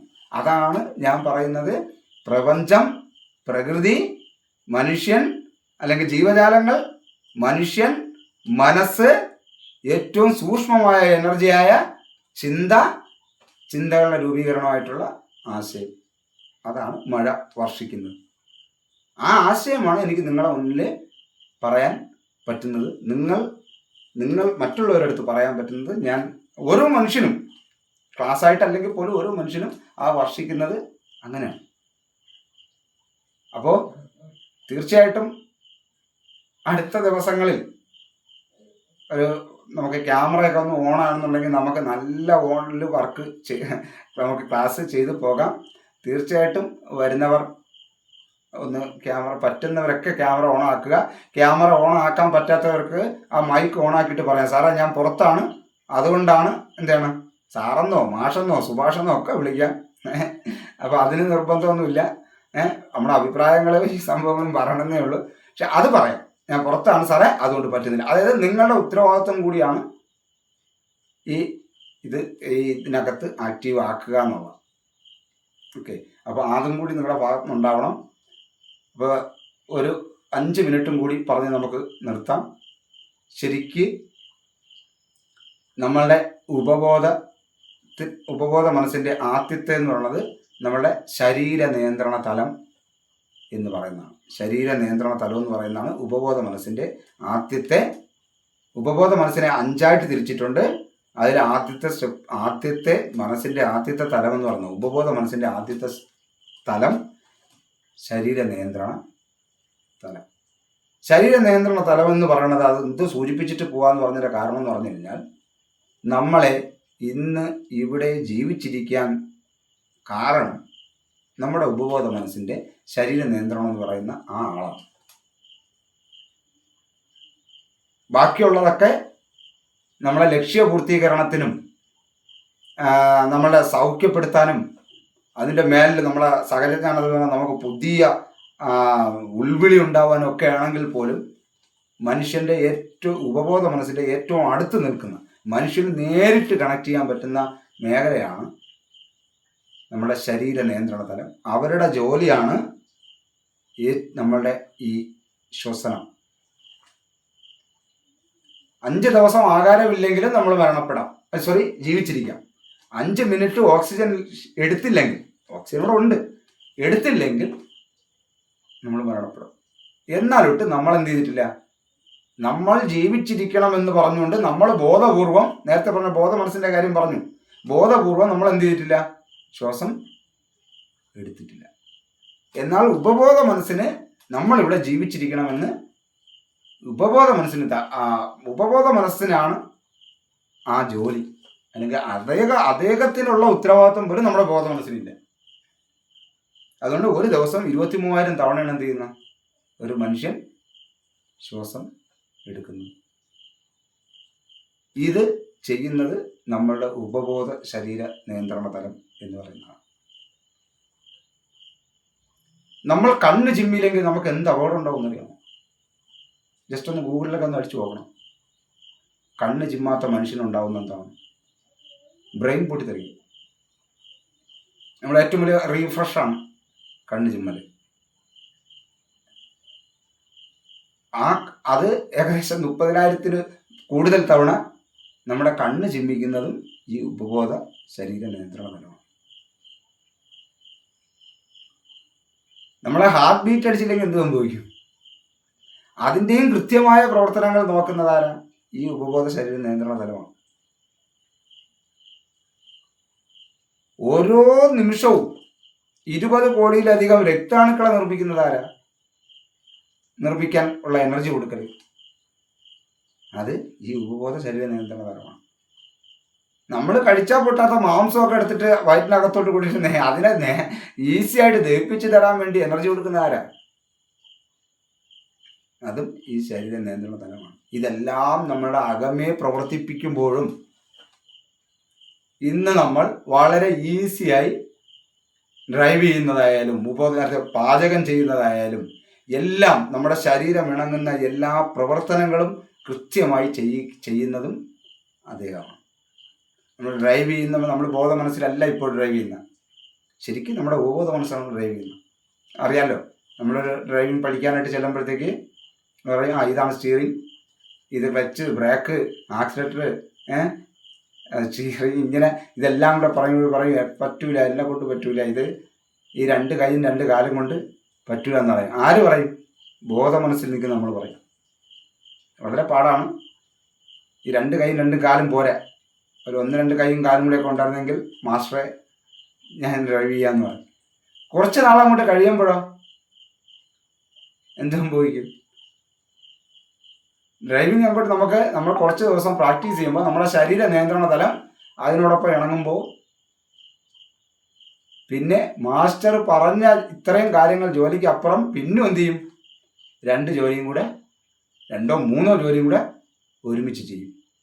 ഇത് പറ്റില്ല, ഈ 2 കൈയും 2 കാലും കൊണ്ട് പറ്റൂല, ഇത്രയും ജോലി പറ്റൂല എന്ന് പറഞ്ഞവൻ സിഗരറ്റും വൈകും ഫോണും വിളിച്ചുകൊണ്ടാണ് എന്ത് ചെയ്യുന്നത്, പിന്നെ അവൻ ഡ്രൈവ് ചെയ്യുന്നത്.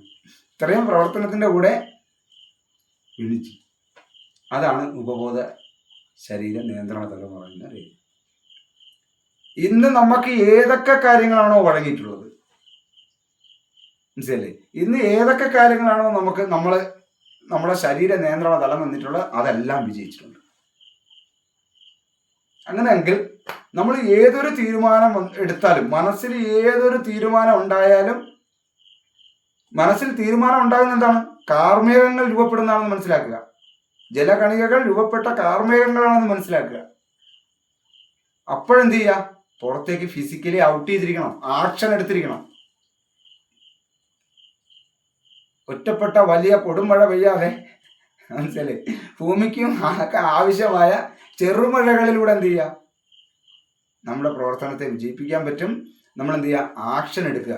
നമ്മുടെ ശരീര നിയന്ത്രണ തലത്തിലേക്ക് അത് കൊണ്ടുവരാൻ എപ്പോഴും ശ്രമിക്കണം.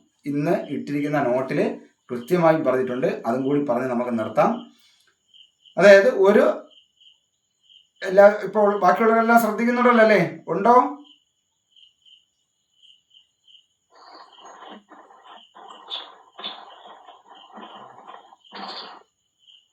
ഓക്കെ. അതായത് ഇന്നത്തെ നോട്ടുമായി ബന്ധപ്പെട്ട് അത് വളരെ പ്രധാനപ്പെട്ട കാര്യമാണ്. ഞാൻ അതിന് ഒരു മാമ്പഴം എറിഞ്ഞിടുന്ന ഒരു ഉദാഹരണമാണ് പറഞ്ഞിരിക്കുന്നത്. നിരവധി ഉദാഹരണങ്ങളുണ്ട്, അതിൽ പറഞ്ഞിട്ടുണ്ട്. നിങ്ങളത് നോക്കുക. നോട്ടുകൾ അന്നെന്നുള്ള നോക്കി വരണം. അതിനെക്കുറിച്ചുള്ള അഭിപ്രായങ്ങൾ നിങ്ങൾ തീർച്ചയായിട്ടും അതിനകത്ത് പറയണം.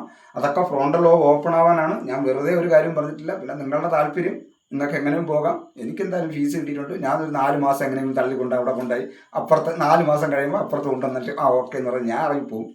അങ്ങനെ മനസ്സിലായി. അതിനപ്പുറം വേറെ ഒന്നുമില്ല. പക്ഷെ നിങ്ങൾ ചെയ്താൽ നിങ്ങൾക്കനുസരിച്ച് ഒരു 8ാം ക്ലാസ്സുകാരുടെ ബുദ്ധിയല്ല, ദൃശ്യം 3 അല്ലേ, മനസ്സിലായില്ലേ? നിങ്ങൾക്ക് കിട്ടേണ്ടത് നിങ്ങൾക്ക് തീർച്ചയായും ഇവിടെ നിന്ന് കിട്ടും.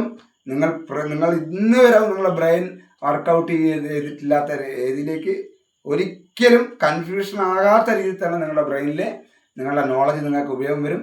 അതുകൊണ്ട് ഞാൻ പറയുകയാണ്, ഈ ഉദാഹരണങ്ങളൊക്കെ ഞാനായിട്ട്, അതായത് ആശയരൂപീകരണത്തിലൂടെ ക്രിയേറ്റ് ചെയ്തത്. അതുകൊണ്ടാണ് ഞാൻ പറയുന്നത് നിങ്ങളുടെ അടുത്ത് ആശയരൂപീകരണം നടത്തണം എന്ന് പറയുന്നത്. അത് ഞാനായിട്ട് എടുത്ത് തയ്യാറാക്കുക മാത്രമല്ല, അല്ലാതെ ശരീര നിയന്ത്രണ തലം ഇങ്ങനെയാണെന്ന് മാത്രം പഠിച്ചു പോയ ഞാനാണ്. അതിലെല്ലാത്തിനും നമുക്ക് കൃത്യമായിട്ടുള്ള അളവിൽ ഓരോന്നും എടുത്തു വെക്കുമ്പോൾ അതിന് എത്രമാത്രം ലോജിക്കൽ ഉണ്ടെന്ന് ഒരുപാട് പുനർപരിശോധന നടത്തിയതിനു ശേഷം മാത്രമാണ് ഞാനത് അവതരിപ്പിക്കാറുള്ളത്.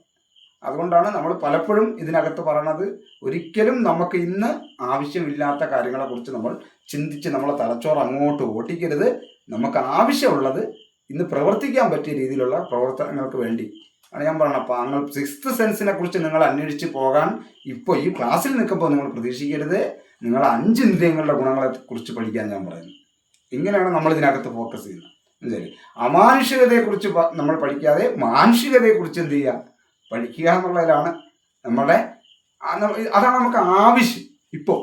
എങ്കിൽ മാത്രമേ നമുക്ക് യാഥാർത്ഥ്യത്തിലേക്ക് കൊടുക്കൂ. മാനുഷികതയിലേക്ക് പോയാൽ ആർക്കും ഈസി ആയിട്ട് പറയാം, മനസ്സിലായി? പക്ഷേ മാനുഷികതയെക്കുറിച്ച് പറയണമെങ്കിൽ കുറച്ച് പണിയെടുക്കണം, മനുഷ്യനെ മനസ്സിലാക്കണം. അമാനുഷികത ആകുമ്പോഴത്തേക്ക് നമുക്ക് എന്ത് ചെയ്യാം? പ്രത്യേകിച്ച് ഒന്ന് അങ്ങ് സങ്കല്പിച്ചാൽ മതി. അതിന് പ്രാധാന്യമുണ്ട്. ഞാനിത് പറയുന്നത്, ഒരു മാമ്പഴം നമ്മുടെ കയ്യിലൊരു 10 കല്ല്, അല്ലെങ്കിൽ നമ്മളൊരു മാമ്പഴം കണ്ടു, നമ്മൾ ഒരു കല്ലെടുത്ത് ആ മാമ്പഴം എറിഞ്ഞിടാൻ. എന്തുകൊണ്ടാണ്? ആ മധുരമുള്ള പഴമാണ്, അതിൻ്റെ ആ നിറം കണ്ടിട്ട് കൊള്ളാം, അതിൻ്റെ വലിപ്പം കണ്ടിട്ട് അത് കൊള്ളാം. അങ്ങനെ എന്ത് ചെയ്യുന്നു? ഒരു കല്ലെടുത്ത് അതിലേക്ക് എറിഞ്ഞു. ആ കല്ല് ചെന്ന് അതിൻ്റെ അടുത്തൂടെ പോയി കൊണ്ടില്ല. അപ്പം ചുറ്റുപാടുള്ളവർ ചിലപ്പോൾ കളിയാക്കിയിട്ടുണ്ടാവാം, കൂട്ടുകാർ കളിയാക്കിയിട്ടുണ്ടാവാം. വീണ്ടും ഒരു കല്ലെടുത്തെറിഞ്ഞു. അങ്ങനെ കല്ലെറിഞ്ഞ് ഞാൻ ഒരു കണക്കിൻ്റെ കാൽക്കുലേഷന് വേണ്ടി മാത്രമായിട്ട് ഞാൻ പറയാണ്, 10ാമത്തെ കല്ലാണ് എന്ത് ചെയ്യുന്നത്? 10 തവണ എറിഞ്ഞിട്ടാണ് ആ മാമ്പഴം വീണത്. അപ്പോൾ ഓടിച്ചെന്ന് എന്ത് ചെയ്യണം? ആ മാമ്പഴം എടുത്ത്, ആ മാമ്പഴം കിട്ടിയതിൻ്റെ സന്തോഷത്തിൽ നമ്മൾ എന്ത് ചെയ്യണം? അതിനെ ഒന്ന് മണപ്പിച്ച്, അതിനെ ഒന്ന് കടിച്ച്, അതിൻ്റെ രുചി ഒന്ന് നുകർന്ന്, എനിക്ക് മാമ്പഴം എറിഞ്ഞിടാൻ കഴിഞ്ഞേ എന്ന് സന്തോഷിക്കുന്നവൻ്റെ സബ് കോൺഷ്യസ് മൈൻഡും 9 കല്ല് നഷ്ടപ്പെട്ടല്ലോ, 9 കല്ലാണ് എനിക്ക് നഷ്ടപ്പെട്ടത്. അതുകൊണ്ട് അത് അങ്ങനെ ചിന്തിക്കുന്നവൻ, അതായത് മാമ്പഴം എറിഞ്ഞിട്ടു, അത് കയ്യിൽ കിട്ടി, പക്ഷെ അവൻ ആലോചിക്കുന്നത് എന്താണ്? 9 ഏറി ഞാൻ വെറുതെ എറിഞ്ഞു, ഈ 10ാമത്തെ ഏറി ഞാൻ ആദ്യം എറിഞ്ഞിരുന്നെങ്കിൽ 9 ഏറി ഞാൻ വെറുതെ എറിഞ്ഞാണ്. 10ാമത്തെ കല്ലാണ്. അപ്പൊ നഷ്ടപ്പെട്ട 9 കല്ലിനെ ഓർത്ത് വിഷമിക്കുന്നവൻ, ദുഃഖിക്കുന്നവൻ, അവന്റെ മനസ്സിൽ അവന്റെ ഉപബോധ ശരീര നിയന്ത്രണ തലം അവനൊപ്പം നിൽക്കില്ല. കാരണം ഓരോ എറിയുമ്പോഴും ആ മാമ്പഴം നിൽക്കുന്ന പൊസിഷൻ, എൻ്റെ കയ്യിലിരിക്കുന്ന കല്ലിൻ്റെ വേഗത, ഇത് തമ്മിലുള്ള ഉന്നം, ഇതെല്ലാം കൂടി നമ്മുടെ ഉപബോധ മനസ്സ് കാൽക്കുലേറ്റ് ചെയ്താണ് അവിടെ എത്തിയിരിക്കുന്നത്, ആ മാമ്പഴം വീണിരിക്കുന്നത്.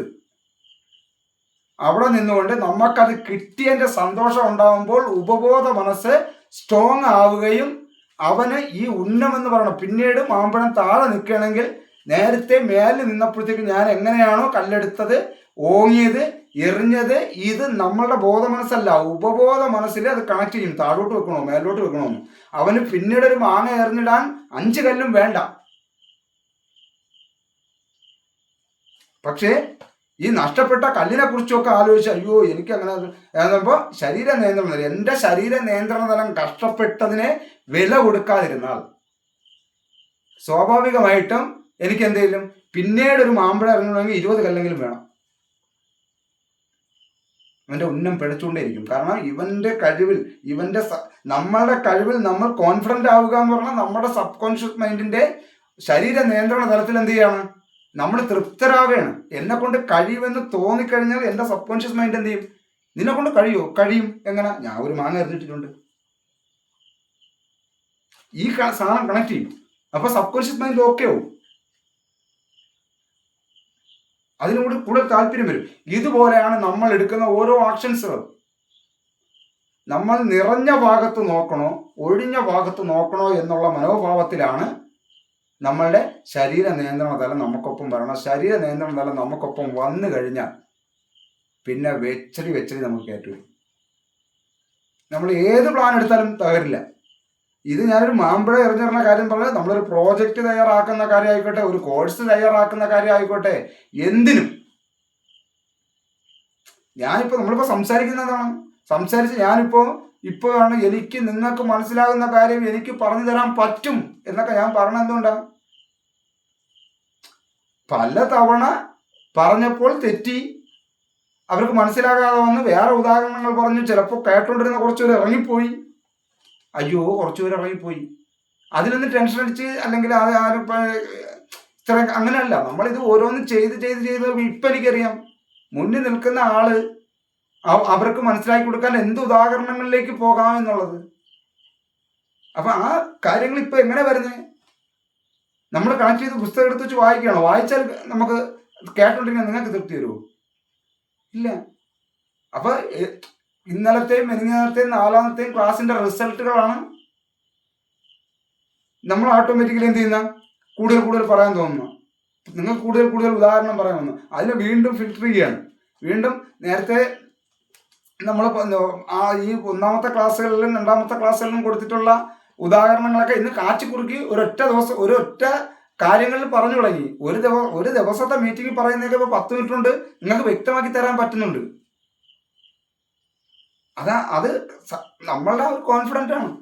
അത് കോൺഫിഡൻറ്റ് മീൻസ് ആൾക്കാർക്ക് മനസ്സിലാകുന്നു എന്ന് മനസ്സിലാക്കുമ്പോൾ നമുക്കുണ്ടാവുന്ന സന്തോഷവും എന്നെ കൊണ്ട് കഴിയുമെന്ന തോന്നലുമാണ് നമ്മുടെ ഉപബോധ മനസ്സ് നമുക്കൊപ്പം നിൽക്കുന്നത്.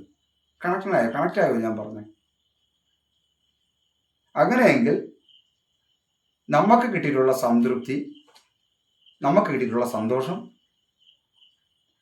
നമ്മൾ വിജയിച്ചിട്ടുള്ളതിനെ കുറിച്ച് കൂടുതൽ ആനന്ദിക്കുകയും, നമ്മൾ പറയില്ല നമ്മൾ നന്ദി പറയണം, അത് ബിന്ദു ടീച്ചറാണെന്ന് തോന്നുന്നു കഴിഞ്ഞിട്ട് പറഞ്ഞു, നമ്മൾ നന്ദി പ്രാർത്ഥിക്കുന്ന സമയത്തും നന്ദി പറയണം എന്ന് ടീച്ചറാണെന്ന് തോന്നുന്നു. അങ്ങനെ പറയാൻ സമയത്തിലാവിടെ ഇതൊക്കെ നമുക്കൊരു കാര്യം നടക്കപ്പോഴും ഞാൻ പറഞ്ഞു നന്ദി എന്ന് പറയണതെന്ന് വെച്ചാൽ ആ കാര്യം നടക്കണ സമയത്ത് എന്നെ കൊണ്ട് കഴിഞ്ഞല്ലോ എന്നുള്ള സന്തോഷമാണ് എൻ്റെ സബ് കോൺഷ്യസ് മൈൻഡിനുള്ള നന്ദി.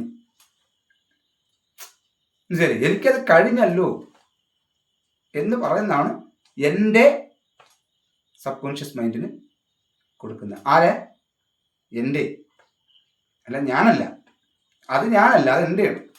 അതാണ് ആ സാധനം വരുന്നത്. മനസ്സ് എൻ്റെ മനസ്സെന്നാ പറയണം, ഞാൻ മനസ്സെന്നാരും പറയില്ല. മനസ്സിലായി? അപ്പൊ അത് വേറെ എന്താണ്, ഒരു സ്പെഷ്യൽ ഘടകം കൂടിയാണത്. അദ്ദേഹത്തിനും ചിലത് അറിയിക്കുന്നുണ്ട്, നമുക്ക് വേണ്ടി ചെയ്തു തരുന്നുണ്ട്. അപ്പൊ ഇത് മനസ്സിലാക്കുക. ഉപബോധ മനസ്സിൽ കിട്ടിയിട്ടുള്ള കാര്യങ്ങളെ നിങ്ങൾ സന്തോഷത്തോടു കൂടി നിറയ്ക്കുക. നമ്മൾ ഇന്ന് തന്നിരിക്കുന്ന നോട്ട് നോക്കുക. ഇത് മനസ്സിലാക്കിയിട്ട് അടുത്ത ഏറ്റവും അപകടകരമായതും ഏറ്റവും വിജയസാധ്യതയുമായിട്ടുള്ള അടുത്ത മനസ്സിന്റെ രണ്ടാമത്തെ അറയാണ് സ്മൃതിതലം. ആ തലത്തെക്കുറിച്ചായിരിക്കും അടുത്ത നമ്മുടെ മീറ്റിങ്ങിൽ വരുന്ന ക്ലാസ്. അപ്പോൾ എല്ലാവർക്കും okay, thank U, bye bye. Thank you sir. Okay, thank U, thank you. Good night.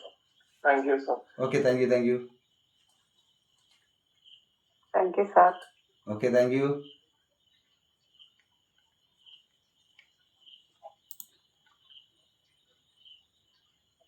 എന്തെങ്കിലുമൊക്കെ ഡൗട്ടുകളൊക്കെ ഉണ്ടെങ്കിൽ ചോദിക്കാം കേട്ടോ. സാറേ ഒരു കാര്യം ചോദിച്ചോട്ടെ? ആ, നേരത്തെ നമ്മൾ പറഞ്ഞ വിഷയത്തില്, അതായത് ഓൾറെഡി നമ്മളിപ്പോ റീൽസ് നോക്കണ കാര്യം പറഞ്ഞു, മറ്റേ ബ്രെയിന് കൺഫ്യൂഷൻ ആവും നമ്മളിങ്ങനെ ഇത് ചെയ്ത, അങ്ങനെയുള്ള കുറെ കാര്യങ്ങൾ പറഞ്ഞു. അപ്പൊ കുറെ നാളെ നമ്മളങ്ങനെ പരിശീലിച്ച് കഴിയുമ്പോ അടുക്കും ചിട്ടയില്ലാത്ത കുറെ ചിന്തകൾ എന്തായാലും നമ്മുടെ ബ്രെയിനിൽ ഉണ്ടാവുമല്ലോ, ന്യൂറോണുകൾ ഉണ്ടാവുമല്ലോ. പിന്നീട് നമുക്ക് ഇതിനെക്കുറിച്ചൊരു ബോധ്യം വന്നു, അല്ലെങ്കിൽ നമുക്കൊരു അറിവ് കിട്ടി, അല്ലെങ്കിൽ ഒരു വെളിച്ചം നമ്മുടെ ബ്രെയിനിൽ വന്നു കഴിയുമ്പോൾ നമുക്ക് തോന്നുകയാണ് ഇതൊക്കെ തിരുത്തണമെന്നൊക്കെ തോന്നുമല്ലോ. പിന്നീട് നമുക്ക് ഇതിനെ കൃത്യമായിട്ട് അടുക്കാൻ പറ്റുമോ? നമ്മുടെ അത് പിന്നെയുള്ള ക്ലാസ്സുകളിൽ വരുന്ന കാര്യമാണോ? പിന്നെ ക്ലാസ്സിലും വരുന്ന തന്നെ, അതല്ലെങ്കിൽ തന്നെയും അത് നമുക്ക് തിരുത്താൻ പറ്റുന്ന കാര്യമാണ്. എല്ലാം കൃത്യമായിട്ട് അടുക്കി കണക്ട് ചെയ്യാൻ പറ്റുമോ? പറ്റും. കുറച്ച് കാര്യങ്ങൾ എന്ന് പറയുന്നത് നമ്മൾ ശീലം മാറ്റുന്നതോടുകൂടി ഈ ന്യൂറോണിലൊരു കാര്യം അതാണ്. നമ്മൾ അറിഞ്ഞിട്ടുള്ള എല്ലാ കാര്യങ്ങളും നമുക്ക് ഓർമ്മയിൽ എന്ത് ചെയ്യണം, നമ്മളെ ബാധിക്കുന്നതായിട്ട് കിടക്കില്ല. അതങ്ങ് എവിടെയെങ്കിലും അങ്ങ് പോവും. മനസ്സിലായില്ലേ? അതായത് നമ്മൾ വീണ്ടും അതിലേക്ക് ചിന്ത വരാതിരിക്കുമ്പോൾ വീണ്ടും അതിലേക്ക് വേരോട്ടം പോകാതിരിക്കണം. ചിന്ത വീണ്ടും നമ്മൾ ചിന്തിക്കുന്ന പറഞ്ഞാൽ എവിടെ തൊട്ട്, ചിന്തയുടെ ഫസ്റ്റ് ലെവൽ തൊട്ട് അവിടെ വരെ അതിന്റെ വഴി തെളിയാണ്. നമ്മൾ കൂടുതൽ ചിന്തിക്കുമ്പോൾ നമ്മൾ ഇന്ന് ചിന്തിച്ച് നിൽക്കുന്നതിന്റെ വീണ്ടും ഒരിക്കൽ കൂടെ ചിന്തിക്കുമ്പോൾ അടുത്ത കുറച്ച് വിഷയങ്ങളെ ന്യൂറോൺ അവിടെ കണക്ട് ചെയ്ത് അതിന്റെ സ്ട്രെങ്ത് കൂടിക്കൊണ്ടിരിക്കുകയാണ്. ഇത് ചിന്തിക്കാതിരിക്കുകയും ഇത് ചെയ്യാതിരിക്കുമ്പോഴും ആ സ്ട്രെങ്തുകൾ തമ്മിലുള്ള ന്യൂറോൺസുകൾ തമ്മിലുള്ള ഇവരെ പരസ്പരമുള്ള ഡേറ്റാസുകൾ കൈമാറിയിരിക്കുന്ന എല്ലാവരും കണക്ഷൻ അങ്ങ് വിടും. പിന്നെ ആ ഒറ്റപ്പെട്ട സംഭവം കിടക്കും. പിന്നെ എപ്പോഴെങ്കിലും അവിടെ നമുക്ക് ഫീൽ ചെയ്ത ഏതെങ്കിലും ഒരു സിംറ്റംസ് എവിടെയെങ്കിലും കാണുന്ന സമയത്ത് ചിലപ്പോൾ കയറി കണക്ട് ആവാം, അത്രേ ഉള്ളൂ. ആ കണക്ട് ആവുന്നത് ചിലപ്പോൾ നാളെ നമ്മുടെ ലൈഫിൽ നല്ലൊരു ഉപയോഗമുള്ളൊരു കാര്യത്തിനായിരിക്കും ചിലപ്പോൾ കയറി കണക്ട് ആവുന്നത്. അതുകൊണ്ട് ഇന്നത്തെ ഈ പല സാധനങ്ങളും പലപ്പോഴും ഉപയോഗപ്പെടുകയും ചെയ്യാം. മനസ്സിലായോ? ഇങ്ങനെ വരും. അപ്പൊ ഇതാണ്. അപ്പോൾ അതുകൊണ്ട് നമുക്ക് പിന്നെ പറക്കി എടുക്കാന്ന് പറഞ്ഞ ഇപ്പൊ മാഷ് പറഞ്ഞ സാധനം തന്നെ, നമുക്ക് ആവശ്യമുള്ള സാധനങ്ങൾ നമ്മളിങ്ങനെ ഇതൊരു കാന്തികതയാവും. നമ്മുടെ ആവശ്യം അനുസരിച്ച് ന്യൂറോൺസുകൾ പരസ്പരം കണക്ട് ആവും. അതാണ് അതിന്റെ പ്രത്യേകത. ഈ ന്യൂറോണുകൾ ശരിക്കും പറഞ്ഞാൽ നമ്മുടെ ശരീരത്തിന് ആസകലം ഇല്ലേ? ന്യൂറോണ് ബ്രെയിനിൽ മാത്രമല്ലല്ലോ. അല്ലല്ല. അതായത് ഇപ്പൊ നമ്മളൊരു സ്പർശം ഉണ്ടായി, നമ്മുടെ ത്വക്കിലൊരു ഇത് അനുഭവപ്പെട്ടു, അപ്പൊ ഇത് മോളിലേക്ക് ബ്രെയിനിലേക്ക് അറിയിക്കുന്നതും ന്യൂറോൺ വഴിയല്ലേ? അതെ, ന്യൂറോൺ വഴിയാണ്. അപ്പൊ ഈ ന്യൂറോൺ എന്ന് പറഞ്ഞ എന്താണ് സെല്ല്, അത് നമ്മുടെ വെയിനിലാണ് ഉണ്ടോ? അതെങ്ങനെയാണ് അതിന്റെ അതോ ബ്രെയിനിൽ മാത്രമേ ഉള്ളൂ? അല്ല, നമ്മുടെ ബോഡിയിൽ എല്ലാ സ്ഥലത്തും സെറ്റാണ്. ത്വക്കതല്ലേ? പക്ഷെ ഓരോന്നിനും വ്യത്യസ്തമാണ്. അതായത് ഈ 5 ഇന്ദ്രിയങ്ങളുടെയും ന്യൂറോൺസുകൾ കൊണ്ടുപോകുന്ന ടീമുകാർ വ്യത്യസ്തരാണ്.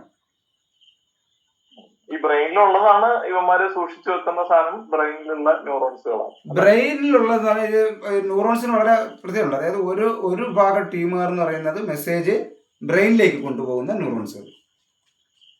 പിന്നെ അവിടെ നിന്ന് ഇതിനെ അനലൈസ് ചെയ്യുന്ന നമ്മുടെ ബ്രെയിനിൽ വർക്ക് ചെയ്ത് ഇവരെന്ത് ചെയ്യണം തീരുമാനിക്കണം, ഇവരാണ് ഇതിന്റെ ഹെഡ്. അത് ചെയ്തതിനു ശേഷം ഇപ്പൊ ഉദാഹരണം, ഞാനൊരു എൻ്റെ ഒരു വ്യക്തിയെ കണ്ടു, ഒരു ഫോട്ടോ കണ്ടു. ഫോട്ടോ മീൻസ് ഒരു വ്യക്തിയെ കണ്ടു, ഇതെന്ത് ചെയ്യുന്നുണ്ട്, എൻ്റെ ബ്രെയിനിലേക്ക് കൊണ്ടുപോവുകയാണ്.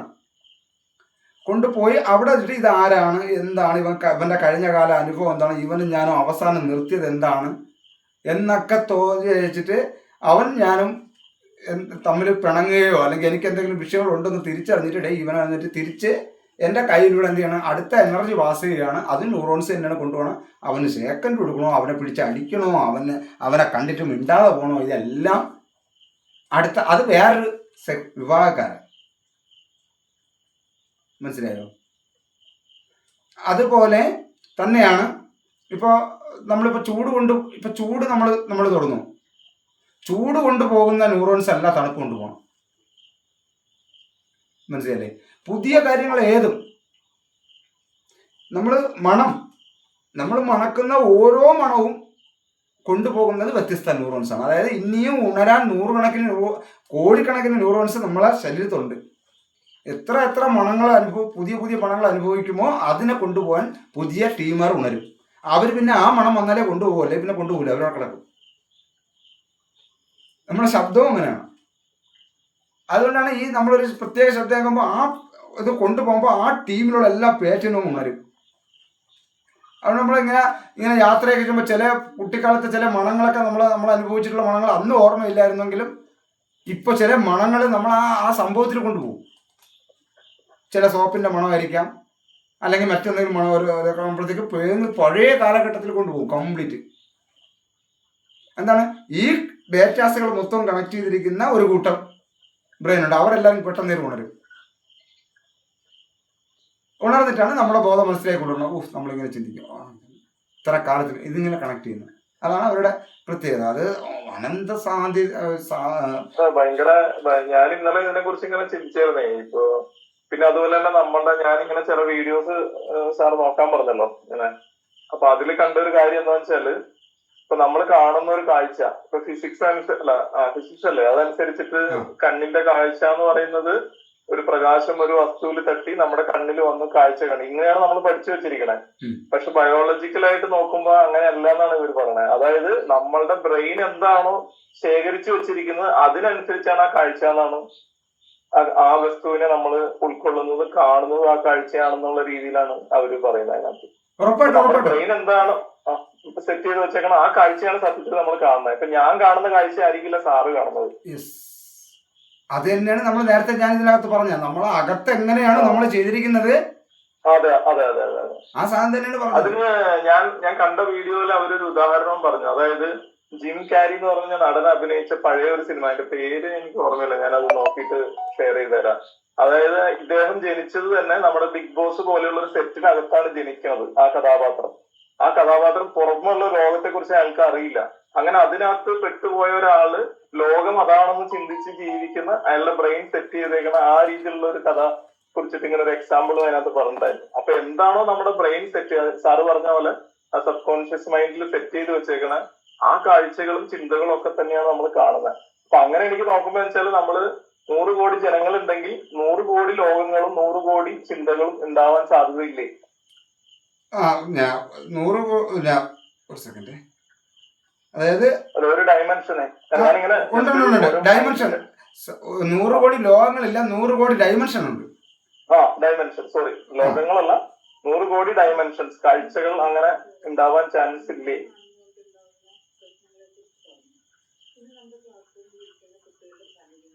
ഓക്കെ, പറ സാറേ. ഞാൻ ഗ്രൂപ്പിൽ വന്നു, ഞാൻ വെച്ച് ക്ലാസ്സിന്റെ ആയിട്ട് ബന്ധപ്പെട്ടാണ്. പറഞ്ഞു സാർ പറഞ്ഞത് 100 കോടി. അങ്ങനെ നോക്കുമ്പോൾ ഓരോരുത്തരുടെയും ബ്രെയിനില് എങ്ങനെയാണോ സെറ്റ് ചെയ്തിരിക്കുന്നത് അങ്ങനത്തെ ലോകങ്ങളാണ് അവര്, ആ ഡയമെൻഷൻസ് ആണ് അവര് കാണിച്ചു. സത്യത്തില് ലോകം ഒന്നേ ഉള്ളൂ. പക്ഷെ ഇപ്പൊ സ്വപ്നം കാണുന്നത്, ഇപ്പൊ 10 പേര് 10 കാഴ്ച കണ്ടു കഴിഞ്ഞാല് അവരുടെ ബ്രെയിനിൽ എന്താണോ ഫീഡ് ചെയ്തിരിക്കുന്നത് അത് വളരെ സ്കാറ്റേർഡ് ഡാറ്റ ആണെങ്കിൽ അതനുസരിച്ച് അങ്ങനെ കൃത്യമായിട്ട് പല പല സ്വപ്നങ്ങളായിരിക്കില്ലേ കാണുന്നുണ്ടാവുക. ഒരേ വിഷയം തന്നെ. ഉറപ്പായിട്ടും അതാണ് നമ്മൾ പറഞ്ഞത്. അപ്പൊ അതുകൊണ്ടാണ് ഞാനൊരു പോഡ്കാസ്റ്റിൽ പറഞ്ഞ സാധനം അതാണ്. അതായത് നമ്മളിടയ്ക്ക് ഒന്ന് കണ്ണടച്ച് അതായത് നമ്മൾ തീവ്രമായ വെളിച്ചത്തിൽ നിന്ന് അതായത് സൂര്യപ്രകാശം, ഞാനത് വീഡിയോ കണ്ടിട്ടുണ്ടാകും. അതായത് അത് നമ്മൾ കണ്ണടച്ചു കഴിഞ്ഞാലും നമുക്ക് പുതിയൊരു വെളിച്ചം കാണാൻ പറ്റും. അല്ലെങ്കിൽ അത് അതെ നമ്മൾ നോക്കി നിൽക്കുന്നതല്ലേ. അതായത് എപ്പോഴും നമ്മൾ എന്ത് ചെയ്യുക, നമ്മുടെ തലച്ചോറിനെ കുറിച്ച് നമ്മൾ ചിന്തിച്ചുകൊണ്ടിരിക്കുക, പഠിച്ചുകൊണ്ടിരിക്കുക എന്നുള്ളതാണ്. അതിനുവേണ്ടി സ്ട്രെയിൻ കൊടുത്തുകൊണ്ടിരിക്കുക എന്നുള്ളതല്ല പറയണത്. ഏതൊരു കാര്യം ഇപ്പൊ സാറ് പറയുന്ന ആംഗിൾസും സാറ് പറയുന്ന ഡയമെൻഷനും കൂടി എനിക്ക് മനസ്സിലാക്കാൻ പറ്റണം. മനസ്സിലായി? അപ്പൊ പുതിയതാണ് സാറ് പറഞ്ഞ പുതിയ ഡയമെൻഷനാണ്. ഒരു നാണയത്തിന് എത്ര വശങ്ങളാണ് ഉള്ളത്? അതെ ഒരു നാണയത്തിന് പൊതുവെ പറയുമ്പോൾ എത്ര വശമുണ്ട്? രണ്ട് വശമുണ്ടെന്നാണ് പറയുന്നത്. രണ്ട് വശം എന്നാണ് പറയണത്. അപ്പോൾ ആ ഇരുവശങ്ങളെയും വേർതിരിക്കുന്ന മറ്റൊരു വശമുണ്ട്. മറ്റൊരു വശം ഇല്ലാന്ന് ചെയ്യാൻ പറ്റൂല. അത് അത് നമ്മൾ നാണയം തന്നെ നമ്മൾ രണ്ട് വശവും ഹെഡിന്റെ ആയാലും ഇങ്ങനെ വീഴാൻ നമ്മൾ കറക്റ്റ് ഇങ്ങനെ നിൽക്കാൻ പറ്റില്ലേ? ഒരു പേപ്പർ എടുത്താൽ ചെറുതായതുകൊണ്ട് അത് വശമില്ലെന്ന് അർത്ഥമില്ലല്ലോ. ആ പറയുന്ന ഒരു പേപ്പർ എടുത്താൽ തന്നെ ആയാലും 6 വശമില്ലേ? ആ 6 വശത്തെ വീണ്ടും നമ്മൾ ഈ പറഞ്ഞ ഈ റൗണ്ട് എന്ന് പറഞ്ഞതിനെ ഒരു നാണയത്തെ എന്ത് ചെയ്യണം? അതിന്റെ 4 വശവും വെട്ടിയിട്ട് ആ നാണയത്തെ ഒന്ന് സ്ക്വയർ ആക്കി വെക്കുക. അതിന് എത്ര വശമുണ്ട്? എന്നിട്ടും അതിൽ ഓരോ കോണുകളും വീണ്ടും ഒന്ന് കട്ട് ചെയ്ത് നോക്കിയേ, എത്ര വശം വരും? അങ്ങനെ നോക്കണമെങ്കിൽ 1 ഡിഗ്രിക്ക് ഒരു വശം എന്ന് വെച്ചാൽ പോലും ഒരു നാണയത്തിന് 360 വശവും പിന്നെ ഈ ഇരുവശങ്ങൾ എന്ന് പറയുന്ന 362 വശം 1 ഡിഗ്രി ഇതിൽ തന്നെ നോക്കിയാലുണ്ട്. 1 ഡിഗ്രിയും വീണ്ടും എന്ത് ചെയ്യാൻ പറ്റും? അതാണ് ഡയമെൻഷൻ. മനസ്സിലല്ലേ? അപ്പൊ ഇത് ഡയമെൻഷന്റെ കാര്യം എന്ന് പറയുമ്പോൾ നമുക്ക് 1D എന്ന് പറയുന്ന നമ്മള് 2D പറയും, 3D പറയും, 4D പറയും. പക്ഷെ 1D എന്ന് പറഞ്ഞ ഡയമെൻഷൻ ഉണ്ട്.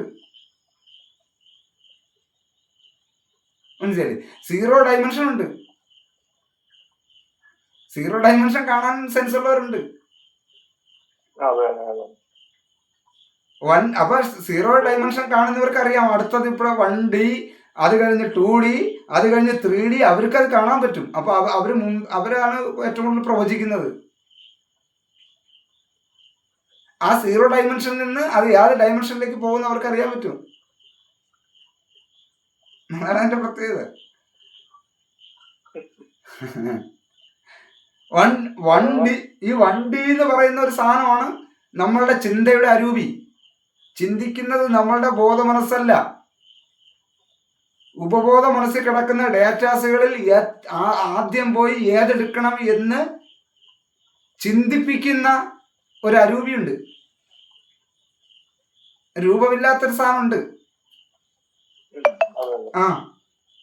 കാരണം ഇപ്പോ നമുക്കൊരു വിഷയം വരുമ്പോൾ അല്ലെങ്കിൽ നമ്മളൊരു കാര്യം സംസാരിക്കുമ്പോൾ ഈ ഉദാഹരണം പറയാം എന്നൊരു ചിന്ത ഉണ്ടാകാൻ വേണ്ടി ഏതാണോ ആദ്യം പോയി ഏതെങ്കിലും ആദ്യത്തെ ഒരു ഡേറ്റാസിൽ പോയി അല്ലെങ്കിൽ ന്യൂറോണിൽ ഇട്ടിരിക്കുന്നതിൽ പോയി എടുക്കുമ്പോൾ അവിടെ നിന്ന് പിന്നെ ന്യൂറോണിലുള്ളതായിരിക്കും നമ്മൾ പിന്നെ കണക്ട് ചെയ്തെടുക്കുന്നത്. പക്ഷെ ആദ്യം ഇതിൽ പോയി എടുക്കാമെന്ന് നമ്മളെ മനസ്സിലവിടെ കൊണ്ട് എത്തിക്കണ്ടേ? അത് 1D ആണ്. ചിന്ത രൂപപ്പെടുന്നത് 1D ആണ്. ഡയമെൻഷൻ 1 ആണ്. അത് നമുക്ക് ഒരിക്കലും പ്രവചിക്കാൻ പറ്റൂല, ഒരിക്കലും പറയാൻ പറ്റൂല ഞാൻ എന്തിനാണ് അത് പോയി എടുത്തത്. ഇപ്പൊ നിങ്ങളൊരു മറുപടി ചോദിക്കുമ്പോഴേ ഇത് ചോദിക്കണം, സാർ ഇങ്ങനെ അല്ലേന്ന് ചോദിക്കുമ്പോഴത്തേക്ക് ഞാൻ എന്തെടുത്തിട്ട് എന്റെ കിടക്കുന്ന ഒരുപാട് അറിവിൽ ഏതാദ്യം പോയി എടുക്കണമെന്നുള്ള സാധനം ഉണ്ടല്ലോ, എടുത്ത് മറുപടി തുടങ്ങണമെന്നുള്ള എവിടെ നിന്ന് തുടങ്ങാം. അപ്പൊ ഇത് ബോധപൂർവ്വം നിങ്ങൾ ഇത് ചോദിക്കും എന്ന് പറയണമെങ്കിൽ ഞാൻ ഒരു ധാരണയിലാണ് ഇരിക്കുന്നത്. സ്വാഭാവികമായിട്ടും എനിക്ക് അവിടെ പോയി എന്ത് ചെയ്യാം, എൻ്റെ 2D 3D പോയി എടുത്താൽ മതി.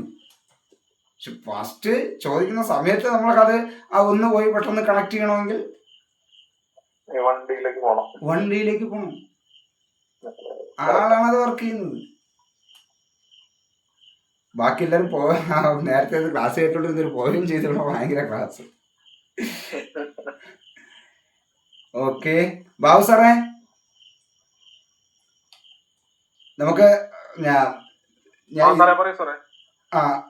മറ്റേ നമ്മുടെ മറ്റേ ബാബു സാറിന്റെ അടുത്ത ഞാൻ പറഞ്ഞേ.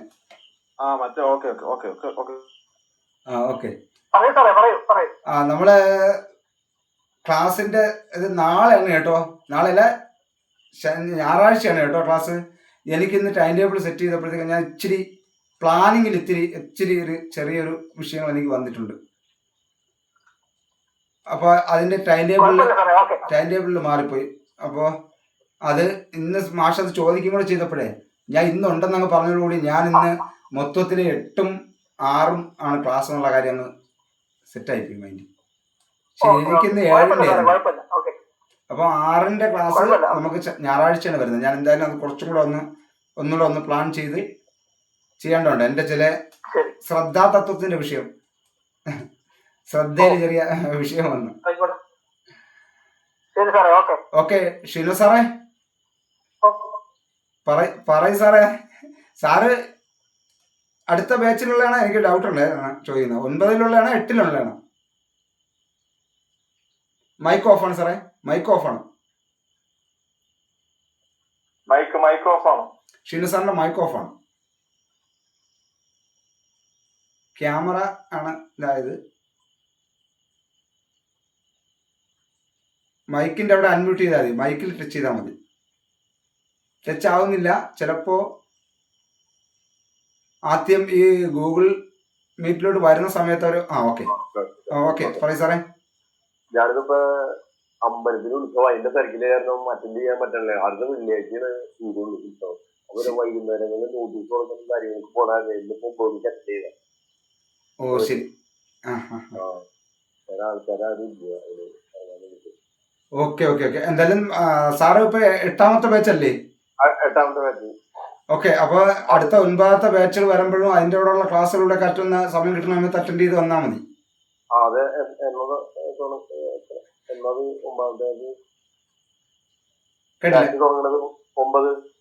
അല്ല, 9 തുടങ്ങുന്നത് 31-ാം തീയതിയാണ്. വേണമെങ്കിൽ അതിന്റെ കൂടെ കണ്ടിന്യൂ ചെയ്ത് വേണമെങ്കിലും വരാം, ഇവിടെ കട്ടായി പോയിട്ടുള്ള ഉണ്ടെങ്കിൽ കേട്ടോ. ഓക്കെ എന്താ കണക്ട് ആവുന്നുണ്ടോ? ഗൂഗിൾ മീറ്റ് എന്നൊക്കെ പറഞ്ഞിട്ട് വഴക്കുറയൊക്കെയാണേ. ഇടയ്ക്കൊന്നും കയറിയാലുണ്ട്, കാര്യങ്ങളൊക്കെ അറിയാം, മനസ്സിലാവുന്നുണ്ട്. വളരെ ലളിതമായിട്ട് പറഞ്ഞിട്ടുണ്ട്. Okay thank you sir. Manoj Kumar sir ലൈവിലുണ്ടോ?